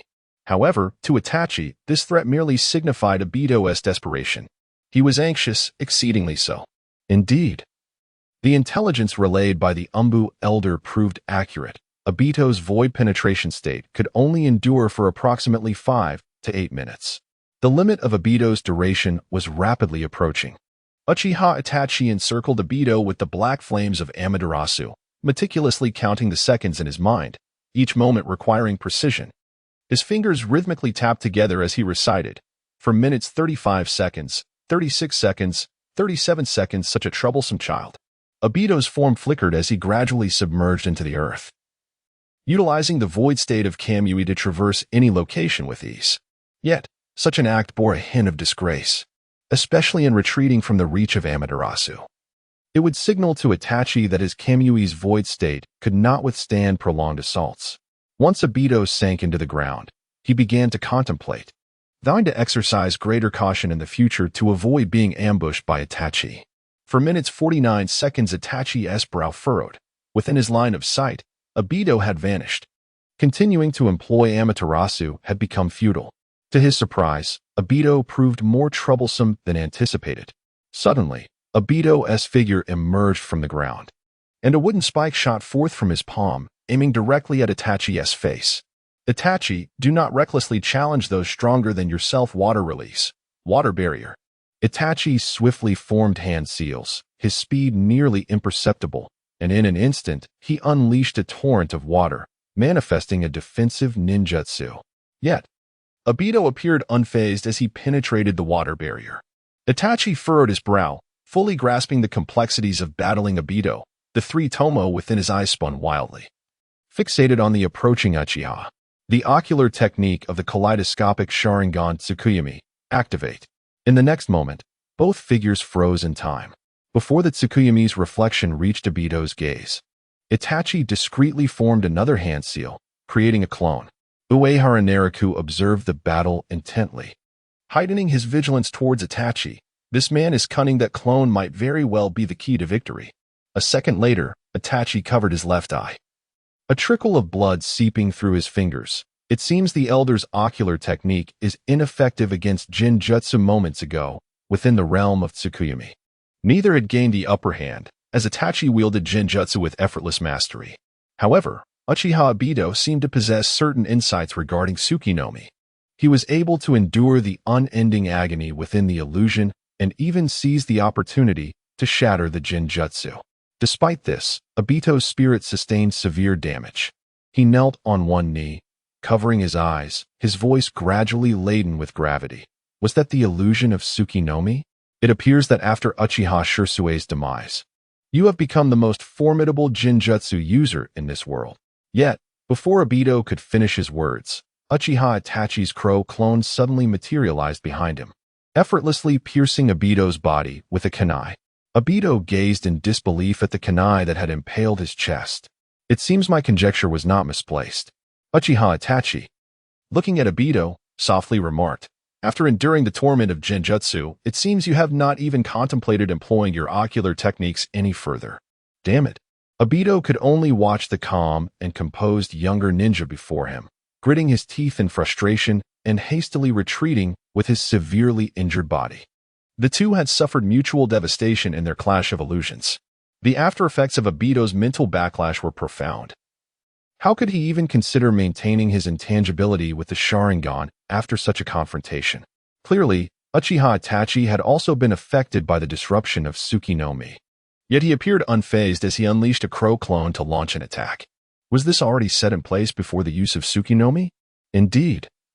Genius ninjas are often cunning and treacherous. Kakashi Hatake is the same, as is Uchiha Itachi. At any moment, they would never relinquish the opportunity to probe and strike. Uchiha Itachi evidently held the advantage, yet he dared not let his guard down. Facing an enigmatic wielder of the Manjiki Sharingan, he lacked absolute certainty. After all, Obito still retained the ability to utilize Izanagi, and the only means to counter Izanagi was through Izanami, which Itachi deemed far too costly. Moreover, he needed to conserve his strength. It was imperative to preserve his power until Sasuke matured. Unbeknownst to Obito, Itachi's intentions remained hidden. His remaining card was solely Izanagi. Obito glared fiercely at Itachi, the previously lofty demeanor now completely vanished. Uchiha Itachi, will you also betray me? Chapter 85, Bonds. Bonds. Uchiha Obito believed he had deciphered Uchiha Itachi's thoughts and mockingly remarked, "Truly a traitor who would obliterate his own clan for the sake of Konoha. Betrayal must have become second nature to you by now." Uchiha Itachi's fingers tightened abruptly, his cold gaze fixated on Obito as he retorted, "Senior, inciting one's adversary when the outcome remains undecided is hardly a prudent course of action." Despite his fervent desire to eliminate Obito at that very moment, Itachi maintained his composure and decorum. However, this demeanor only served to infuriate Obito further. As one who fancied himself the puppet master, Obito could not bear to witness Itachi's pride. After the fateful night of the clan's annihilation, it was he who had guided Itachi into Akatsuki, providing him with refuge. Grasping his wound, blood oozed through his fingers.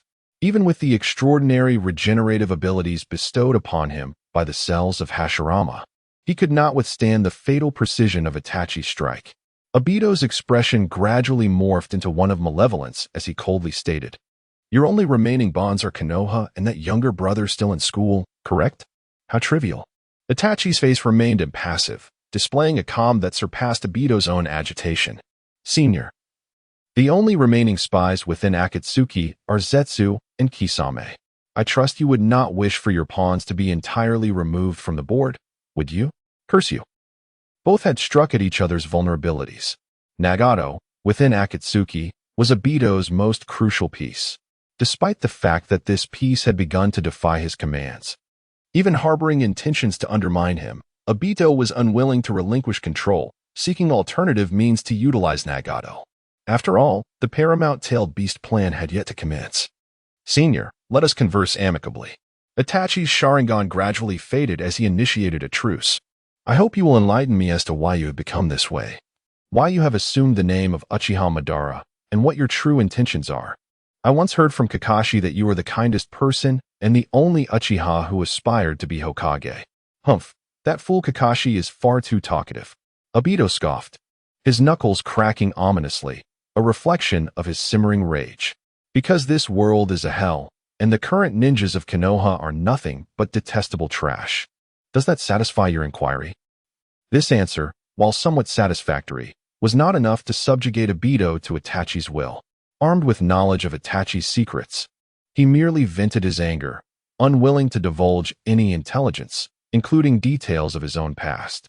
Itachi, sensing the potential for Obito to spiral into madness, worried that should Obito seize the opportunity, he might infiltrate Konoha and harm Sasuke, a loss too great to bear. Thus, Itachi could only reiterate the necessity of adhering to their prior agreement. Uchiha Obito vowed not to invade Konoha or harm its shinobi, while Uchiha Itachi would remain within the Akatsuki organization, aiding Obito in gathering intelligence and collecting tailed beasts. However, both understood that their relationship could never return to its former state. A mere spark could ignite a conflict between them, at least compared to the past. Uchiha Itachi finally possessed leverage over Obito. They stood on equal footing.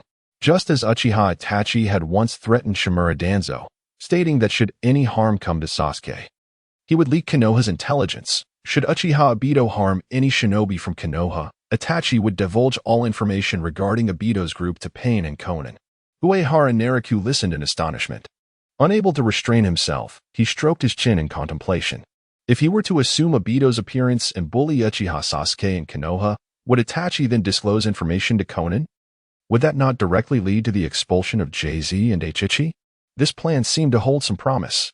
However, such a scheme could easily unravel. And during even the slightest conversation, they might uncover that someone was impersonating Uchiha Obito. What if the investigation led back to him, the very fabricator of such a ruse? Could Uehara truly implicate Shimura Danzo? It seemed plausible. Nevertheless, he realized that if he delayed executing the task, the risk of exposure would increase. Uehara Nariku gazed at Uchiha Itachi's retreating figure, sighing, "Truly, I have provided you with an abundance of intelligence. Yet you cannot even eliminate a single Uchiha Obito." In truth, Uehara understood that even with his full power, Uchiha Itachi might not be able to defeat a severely injured Uchiha Obito. Yet, he still wished to see Itachi attempt it. After all, aside from his suicidal defeat to the future Uchiha Sasuke, Itachi seemed capable of holding his ground against anyone. He could even force a victory against them, which was utterly absurd. Perhaps this was why those adversaries Uchiha Sasuke encountered found it perplexing how he managed to kill Uchiha Itachi. As Uehara Nariku proceeded on his mission to expel and eliminate hostile Umbu and ordinary shinobi, he was unaware that someone had begun to take an interest in him. It was none other than Uchiha Obito, who had just reached a superficial agreement with Uchiha Itachi. Obito hurried back to the underground base guarded by White Zetsu's clone. Having wasted one of the clones and replaced his damaged organs, mending his injuries. What transpired? Black Zetsu inquired in surprise. "Obito, did you not meet with Uchiha Itachi? Did a conflict arise between you?" "Indeed." Obito nodded and continued, "Uchiha Itachi is no longer trustworthy. He is using his status as a formal member of the Akatsuki to threaten me. Should we come into conflict, he is likely to inform Konan at any moment." Black Zetsu could not restrain himself, exclaiming, "Then why not eliminate him?" Uchiha Obito fell into a moment of silence, concealing the truth of his near-miss encounter with Uchiha Itachi. He spoke softly. After all, he is indeed a rare asset. Recently, due to the leakage of his identity, Kagaya had subtly expressed dissatisfaction towards him. If he were to mention that he almost clashed with Uchiha Itachi, he would undoubtedly be ridiculed by Kagaya and those foolish White Zetsus. However, Kagaya perceived the situation as increasingly precarious. believing it was not the time for leniency. A person who could ignite a crisis at any moment poses a considerable threat to us. No matter. Uchiha Obito tapped the table and stated his demands, as long as he regained the trust of Nagato and Konan and reasserted control over Akatsuki. The threat posed by Uchiha Itachi would be negligible. Kagaya's gaze held a peculiar glint. However, Nagato and Konan desire to ambush you, rather than genuinely seeking to reintegrate you into Akatsuki. It is truly a pitiable situation. Had he known better, he would not have meddled with that brat named Yahiko, thus avoiding his current aimless predicament. I've heard that Konan has been quite fond of her little disciple lately. Uchiha Obito's fingers, which had been rhythmically tapping the table, came to a halt as he slowly lifted his head and remarked, "That little fellow appears rather arrogant in front of outsiders, seemingly lacking in intellect, and doesn't seem to hold a grudge against me for my past actions. That brat believes he has bested me, and out of fear of Nagato. He likely has never regarded me as a threat." Kagaya's eyes flickered. "Are you suggesting that if we could persuade Yahiko with the Moon Eye plan, it might lead Konan and Nagato to accept my reintegration into the plan?" Uchiha Obito's gaze darkened, a hint of pride blossoming on his face as if he had grasped a pivotal insight. The ignorant individuals in the ninja world often indulge in futile emotions, and Yahiko represents a new bond for Konan and Nagato. How capable you are. Kagaya and White Zetsu exchanged glances, somewhat speechless. Did Obito not consider that he was implicating himself with such remarks? Who was the one risking exposure to Konoha by visiting the memorial stone? Surely, Obito had some awareness of this. How could he calculate everything yet overlook his own involvement? Chapter 86. Do you know Chio? Uehara Nariku was blissfully unaware of Obito's intentions. Using merely some simplistic phrases akin to green tea, Uchiha Obito astonishingly believed that he would not hold a grudge. Surely, his emotional intelligence was lacking. Perhaps due to a lack of romantic experience? Presently, Uehara Nariku stood before a group of ordinary Sunagakure ninjas, vociferously proclaiming the commands of Amigakure. By the order of Lord Hanzo, all ninjas from neighboring countries must vacate the premises immediately. We are commencing the extermination of the rogue ninjas within the Land of Rain. However, the Sunagakure ninjas felt a twinge of reluctance. Their village's commissioned tasks had dwindled significantly, with the financial stability of their village resting solely upon the shoulders of the fourth Kazekage, Raza. Thus, upon encountering external commissions, Sunagakure and its ninjas held them in high regard, especially as client resources were becoming increasingly scarce. Uehara Nariku shook his head politely, expressing his concern. "I apologize. But in comparison to your mission, I fear that should you suffer any misfortune, it might incite a war between Amigakure and Sunagakure, resulting in far greater losses." The Sunagakure ninjas exchanged glances. Were it not for the fact that Uehara Nariku was currently standing upon one of their fallen comrades, they might have been inclined to exert their authority and refuse to retreat. Alas, they were ill-equipped to engage in combat. The priority was to relay the news of the conflict in the Land of Rain. This was precisely Uehara's objective, in the face of ordinary mission-executing ninjas. The emphasis was on expulsion, allowing them to disseminate information regarding the Land of Rain. However, if confronted with spies from the Umbu, a different approach would be necessary, as these operatives sought to uncover the most clandestine intelligence and would undoubtedly warrant elimination once the situation in the Land of Rain stabilized, and all of Hanzo's trusted aides were eradicated. The entirety of Amigakure would be shrouded under Pain's Rain Tiger Freedom technique. Uehara Nariku then inquired of the Sunagakure ninjas. "By the way, may I ask if there are any Jonin among you?" The eyes of several Sunagakure ninjas flickered, settling upon the individual beneath Uehara's feet. The unfortunate soul, whom Uehara could easily best in a few exchanges, was indeed the Jonin captain of their squad. "Are you certain this is a Jonin?" Uehara Nariku mused, a hint of skepticism evident in his gaze. "Is the standard for Jonin and Sunagakure so low?" The Sunagakure Jonin defiantly lifted his head, fixing his gaze upon Uehara Nariku. "You insolent brat, do you wish to humiliate me? I am the Wind's Blade of Sunagakure. Is that all? Just that?" The Jonin, incensed by Uehara's words, clenched his teeth and flexed his fingers, prompting one of his subordinates to charge at Uehara Nariku. No, that was not his subordinate. It was the Jonin's puppet, disguised as an ordinary Sunagakure ninja.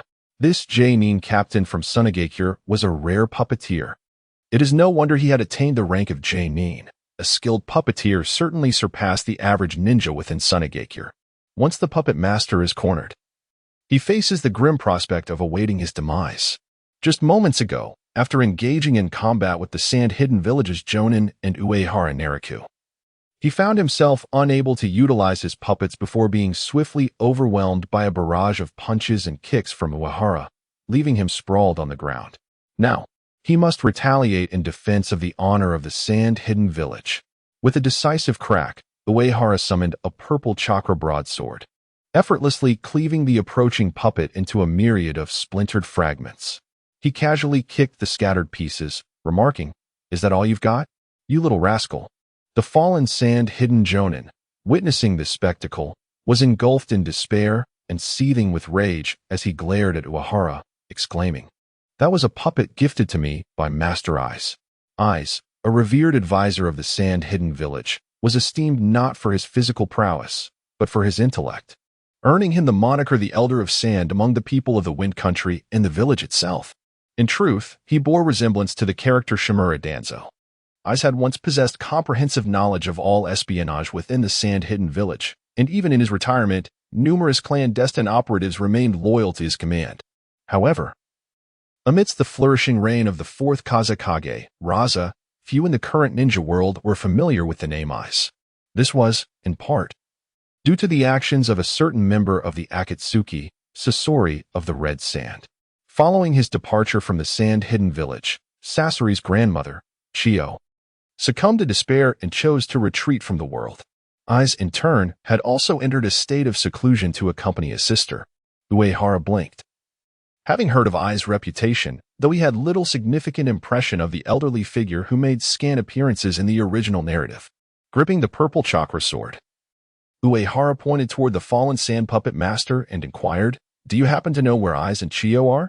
His interest in Chiyo was piqued, for he had several side quests related to her, and he surmised that the rewards for these tasks would be substantial. Most importantly, one of the quests involved collecting the essence of reincarnation, a technique that could potentially allow the deceased to be revived. Perhaps the reward would grant Uehara a rare opportunity for resurrection, ideally through an ancient skill known as rebirth. Of course, if the system were to reward Uehara with a piece of resurrection armor not found in any shop, he would gladly accept it. As for how to gather the essence of reincarnation, one option might involve selling information about Sasori or perhaps even masquerading as him. However, was that truly advisable? No. Uehara Nariku was destined to become a shadowy figure within the ninja realm. He could not stoop to such depths. "How would you know, Lady Chiyo?" The expression on the face of the sand puppet master morphed into one of surprise, only to quickly devolve into self-amusement as he chuckled. "Ah, it makes sense. Lady Chiyo once repelled Hanzo the salamander. Your rain-hidden village must fear her presence here. Why do you ramble on so much?" Uehara Nariku gazed with discontent at the foul-mouthed sand ninja captain, a fleeting look of fury crossing her face. "How dare you insult Lord Hanzo?" After uttering these words, Uehara Nariku deftly flicked his ninja headband aside with her sword. "When I inquire, you would do well to focus on answering my questions." The sand ninja captain erupted into raucous laughter, casting a scornful glance at Uehara Nariku. "Lady Chiyo is just behind our small squad. She will soon arrive here to sever the head of the legendary Hanzo and eliminate every last one of you from the Hidden Rain village." "Oh, has the elderly Chiyo not retired yet?" Uehara Nariku exclaimed in surprise, discreetly opening the panel of fate. Suddenly, she swung her violet chakra broadsword, plunging it into the chest of the sand ninja captain, cursing, "How dare you deceive me? Do you know who I am?" In the entire ninja world, only he possessed the audacity to deceive others. The remaining sand ninjas exchanged glances, astonished by the impressive strength of such a young ninja, recognizing her as a formidable figure. One particularly bold ninja, fixated on the drops of blood sliding down Uehara's chakra sword, whispered, "Pray tell, who might you be?" "I am but an inconsequential individual." The sand ninjas could hardly believe her words. Uehara Nariku, unfazed by their skepticism, displayed a youthful ferocity on her face. Do any of you possess further information regarding Chio? We do not. The sand ninjas were quick to shake their heads. Uehara Nariku interrupted them, raising her chakra sword. Those who lie shall swallow 1,000 needles. What sort of absurd punishment is that? The sand ninjas, gripped by Uehara Nariku's threat, found themselves unable to swallow. One of the sand ninjas raised his hand. His voice hoarse as he replied, Lady Chio and Lord Eyes are in seclusion at the oasis outside the village. Chapter 87. Raza and Gaara truly. The shinobi of Sunagakure embody the spirit of their leaders. Their capitulation is always remarkably swift. Throughout the history of the Kazekage and the higher echelons of Sunagakure, opportunities for profit have incited wars, and when faced with defeat, they readily kneel and surrender. Uehara Nariku obtained the intelligence he sought and, with a satisfied gesture, instructed them. Hasten to relay this message to your esteemed Kazekage and promptly withdraw your personnel. Following this, Uehara Nariku added, otherwise, when we eradicate the rogue ninjas of the Land of Rain, we shall treat any other ninjas still active there as spies. The several Sunagakure shinobi exchanged wary glances. Soon, they cautiously regarded Uehara Nariku and began to retreat step by step. As they distanced themselves, they swiftly fled into the horizon. Uehara Nariku paid no mind to their escape. Meanwhile, the happenings in Sunagakure were perplexing. Aside from the ordinary ninjas expelled by Uehara, a substantial number of Umbu operatives lurked in the Land of Rain. He had much to attend to. In the time that followed, Uehara Nariku worked diligently. By the banks of a small river, a Sunagakure Umbu ninja extended his hand, catching a majestic eagle that descended from the heavens, carefully retrieving a scroll of intelligence from its talons. Upon reading the contents, the Umbu's expression shifted dramatically. The Kazekage has issued a command for us to leave the Land of Rain immediately. This must be a jest. His companion, visibly displeased, interjected. The Kazekage cannot constantly alter orders. We only infiltrated the Land of Rain days ago. Indeed, another Sunagakure ninja chimed in, equally disgruntled. The village consistently rallies for war against the Land of Rain, yet each time, we falter midway. This is an unavoidable circumstance.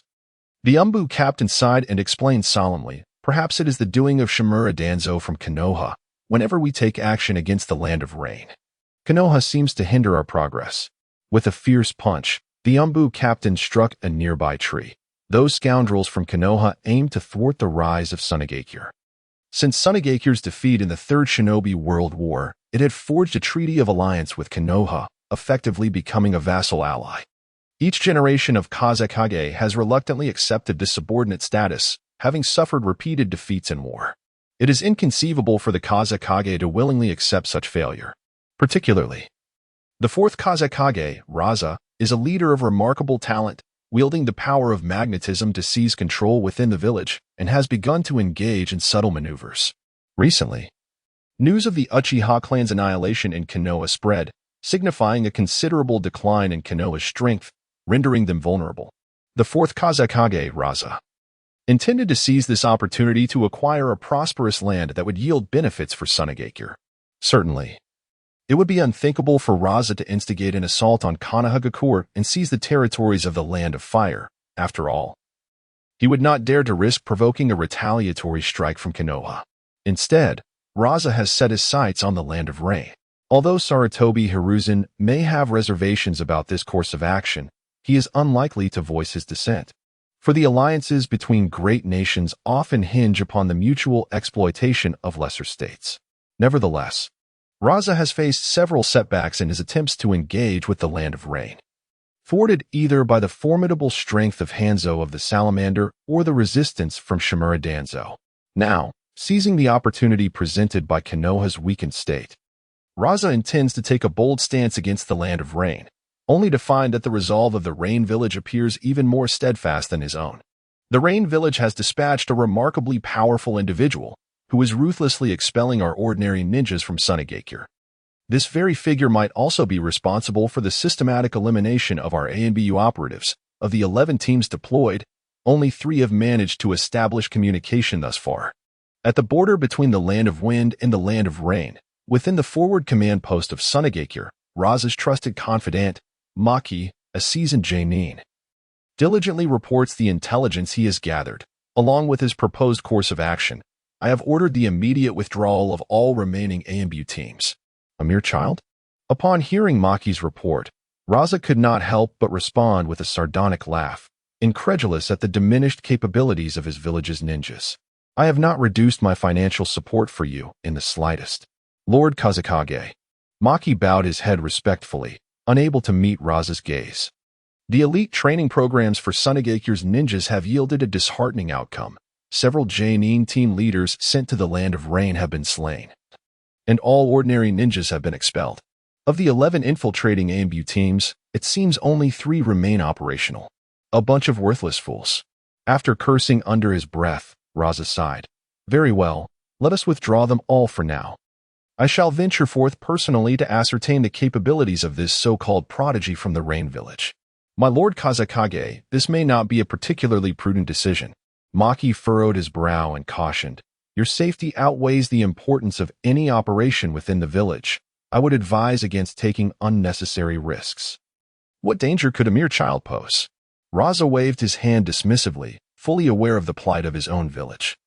Ever since the devastating conflict with Konoha during the Great Ninja War, they have struggled to muster any formidable ninjas. This is precisely why. In an effort to motivate his village's ninjas, Raza has lowered the standards for Jainin promotion on several occasions, consistently providing training funding equivalent to that of Jainin for certain exceptional individuals. Turning to Maki, Raza suddenly said, Bring me Gaara. I wish to assess the readiness of our ultimate weapon. Maki fell silent for a moment, a look of apprehension and unease crossing his face. He regarded Raza intently before nodding in acknowledgement. Gaara is the Jinchuriki of the One Tail within Sunagakure. Throughout the years, due to Gaara's emotional instability, the Hidden Sand Village has frequently suffered casualties from the rampages of the One Tail, leading to an increasingly disdainful attitude towards Jinchuriki within the village. Consequently, this child, who should have entered the Ninja Academy, is instead personally instructed in ninjutsu by his father, Raza. Last year, in a fit of rage, Gaara killed Yashimaru, the Chunin who had cared for him since childhood, and astonishingly, he began to master control over the One Tail. However, Maki is aware of part of the truth, at least. As a Jonin, he knows that Yashimaru's assassination of Gaara, along with the subsequent actions of the Sandambu, were orchestrated by Raza. Now, the One-Tailed Jinchuriki has become utterly bloodthirsty, feral, and cruel, resembling a beast poised to hunt at any moment. Even Maki, upon gazing into Gaara's eyes, finds it hard to believe that such a gaze belongs to an 8-year-old child. Gaara appears as if he could kill at any instant, seemingly indifferent to the identities of his victims. Among the events that shaped the Jinchuriki, what terrifies Jonin Maki the most is not the power of the One Tail, but the bond between Gaara and Raza. They are father and son. Gaara, Lord Kazekage wishes to see you. Maki approached a rudimentary training ground, observing the lonely red-haired boy seated there, evoking a pang of sympathy. Yet, Gaara does not require pity. I understand, Gaara replied slowly, rising to his feet as the yellow sand on the ground began to coalesce behind him into a gourd made of sand. The sand gradually dispersed, releasing a metallic scent of blood. Maki lowered his gaze to the crimson stains on the training ground and could not help but inquire. Has someone attempted to assassinate you again? You haven't been harmed, have you?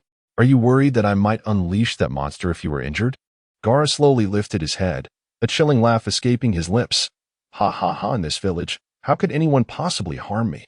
Chapter 88. A comprehensive summary of Uehara's skills and equipment. Uehara Naraku remained oblivious to the attention his actions had garnered from Sunagakure. Nor was he aware that the 4th Kazekage intended to utilize him as a means to assess Gaara's combat capabilities. Should this information reach Nagato and Konan, they would likely perceive it as an unsolicited delivery of a tailed beast. At this moment, Uehara's confidence had soared to unprecedented heights, for he had once again fulfilled his advancement task.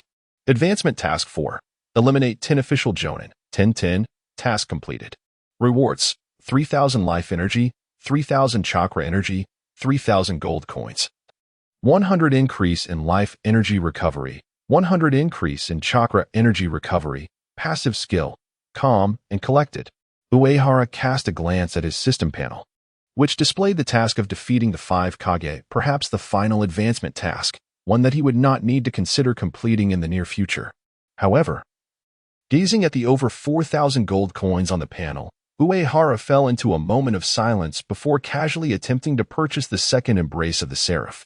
To his astonishment, the item was indeed available for purchase. How could it be? It seemed unrestricted. Yet, he soon realized that there was indeed a purchase limit. In the next moment, Uehara witnessed the embrace of the Seraph being taken off the shelves. It appeared that only 2 units of the same equipment could be acquired. This was, after all, reasonable. Given the attributes of the embrace of the Seraph, which reduced chakra consumption by 25 and cooldown time by 20. If he were to amass sufficient funds to buy 5 or 6 of them, wouldn't each skill usage leave him with a surplus of chakra? Nevertheless, after completing the purchase, Uehara's brow furrowed slightly, sensing that matters were not as straightforward as they seemed. The over 4,000 gold coins had inexplicably vanished. From a total of over 4,800 gold coins, only 20 remained. Uehara's expression darkened. For the shop clearly indicated that the price of the embrace of the Seraph was 3,200 gold coins. What a wretched system. It was bound to meet its demise. True to the nature of that scheming vendor at the bookstall, while others enjoyed a second cup at half price here, the second piece of equipment had inflated in cost by half, with the advancement task reaching its limit and the hard-earned gold coins now spent. Significant improvement was not feasible in the immediate future. After such a prolonged period, it was time to meticulously examine the spoils he had acquired. Name: Uehara Nariku. Gender: male. Birthday: April 4th. Year 44 of the Konoha calendar. Identification number: censored. Life energy: 6601. Standard shadow level: 3,000 to 10,000. Chakra energy: 8415. Standard shadow level: 3,000 to 10,000. Life recovery: 9-second chakra recovery, 4. 5-second skill cooldown reduction, 50 remaining gold coins, 20 available skill. Sky Dance Technique enables flight through chakra assistance, consuming 3 chakra points per second, with no cooldown. Shockwave of Command: by unleashing a chakra puppet, a gravitational force in space-time is manifested, drawing enemies towards the puppet's direction. Minimum chakra consumption: 100 points, cooldown: 55 seconds. Barrier of Wind: by releasing wind-style chakra, a wall of air is formed to block enemy attacks. Minimum chakra consumption: 50 points, cooldown: 13 seconds. Prison of Thunderous Wrath: by releasing lightning-style chakra, a circular storm of electricity surrounds oneself. Minimum chakra consumption: 75 points, cooldown: 60 seconds. Card Trickery: employing a powerful card-throwing technique. Every 4th card thrown will explode. No cooldown. Ray of Life Disintegration: a potent ray is unleashed from the eyes, analyzing the life signature of the enemy and disintegrating their body for a duration of 5 seconds. Minimum chakra consumption: 100 points, cooldown: 65 seconds. Moment of Divine Judgment grants an invincible shield to oneself or an ally for a duration of 3 seconds. During this invincible state, a chakra purifying blade appears, inflicting immense damage to nearby foes. Minimum chakra consumption: 100 points, cooldown: 80 seconds. Mutual Explosive Tag Technique: utilizing an explosive tag, one can summon an infinite number of explosive tags for targeted detonation. Chakra consumption: 500 points, no cooldown. Innate Illusion: capable of disguising oneself as any living being. The disguise remains until damage is taken or a skill is used. Chakra consumption: 100 points, cooldown: 1 second. Mayfly Technique: merging oneself with the earth and vegetation. One can move swiftly underground, silencing all presence during the technique's activation. Consumption: 3 points of chakra per second. My Style Ultimate: Mr. Ray releases a cloud of smoke, becoming invisible within it while recovering 40 of chakra. The invisible state is immune to targeted enemy techniques, lasting 5 seconds, revealing oneself upon attacking or using a skill. No consumption, cooldown: 10 seconds. Giant Shark Assault: summons a void giant shark from beneath the ground to strike a target area. After 2 seconds, the shark leaps from the ground, devouring the souls of all enemies within the area. Chakra consumption: 100 points, cooldown: 50 seconds. Call of Destiny: If the contract partner of the Dark Spear is nearby, one can pull the contractor close, rendering them invincible and unselectable for 4 seconds. After the skill concludes, the contractor can be hurled in any direction. Minimum chakra consumption, 100 points. Cooldown, 75 seconds. Purification, removes all negative effects from oneself. Cooldown, 105 seconds. No consumption. Spike defense, enters a defensive stance, doubling life energy. During this period, any physical attacks received will rebound half of the damage back to the enemy. Duration, 6 seconds. Minimum chakra consumption, 40 points. Cooldown, 3 seconds. Roar of the Raging Tide, summons a wave from beneath, sweeping away all enemies ahead. Minimum chakra consumption, 100 points. Cooldown, 60 seconds. Warped space, after a delay of 0.5 seconds, a warped space can be unleashed in the target area, enduring for 3 seconds. Within this realm, the area will be isolated from the outside world. Those attempting to traverse the spatial barrier will be rendered temporarily incapacitated and dazed, able to escape solely through spatial techniques. The minimum chakra consumption is 100 points, with a cooldown of 9 seconds. Fate. This ability allows one to perceive the location of all individuals within a 100-kilometer radius, including those employing stealth ninjutsu, transformation techniques, and shadow clones, lasting for 6 seconds. Upon activation of the Fate skill, one can utilize spatial power to teleport to the side of any individual within a 50-kilometer radius after a 1.5-second delay, with a minimum chakra expenditure of 100 points and a cooldown of 90 seconds. Unspoken terror. By channeling chakra, a nightmare is implanted into the enemy's mind, causing them to experience their most harrowing fears for 2 seconds, consuming 60 points of chakra, with a cooldown of 7.5 seconds. Secret Art. Twilight Blade summons a chakra-infused soul blade, which can be manipulated for attacks, with a chakra consumption of 2 points per second. Secret Art. Soul Guardian activates a defensive barrier through the soul blade, protecting allies within the barrier from harm for 2 seconds, consuming 40 of one's chakra, with a cooldown of 9 seconds. Secret Art. Shadow Bind launches an unstoppable charge in a designated direction, consuming 150 points of chakra, with a cooldown of 9 seconds. Forbidden Art.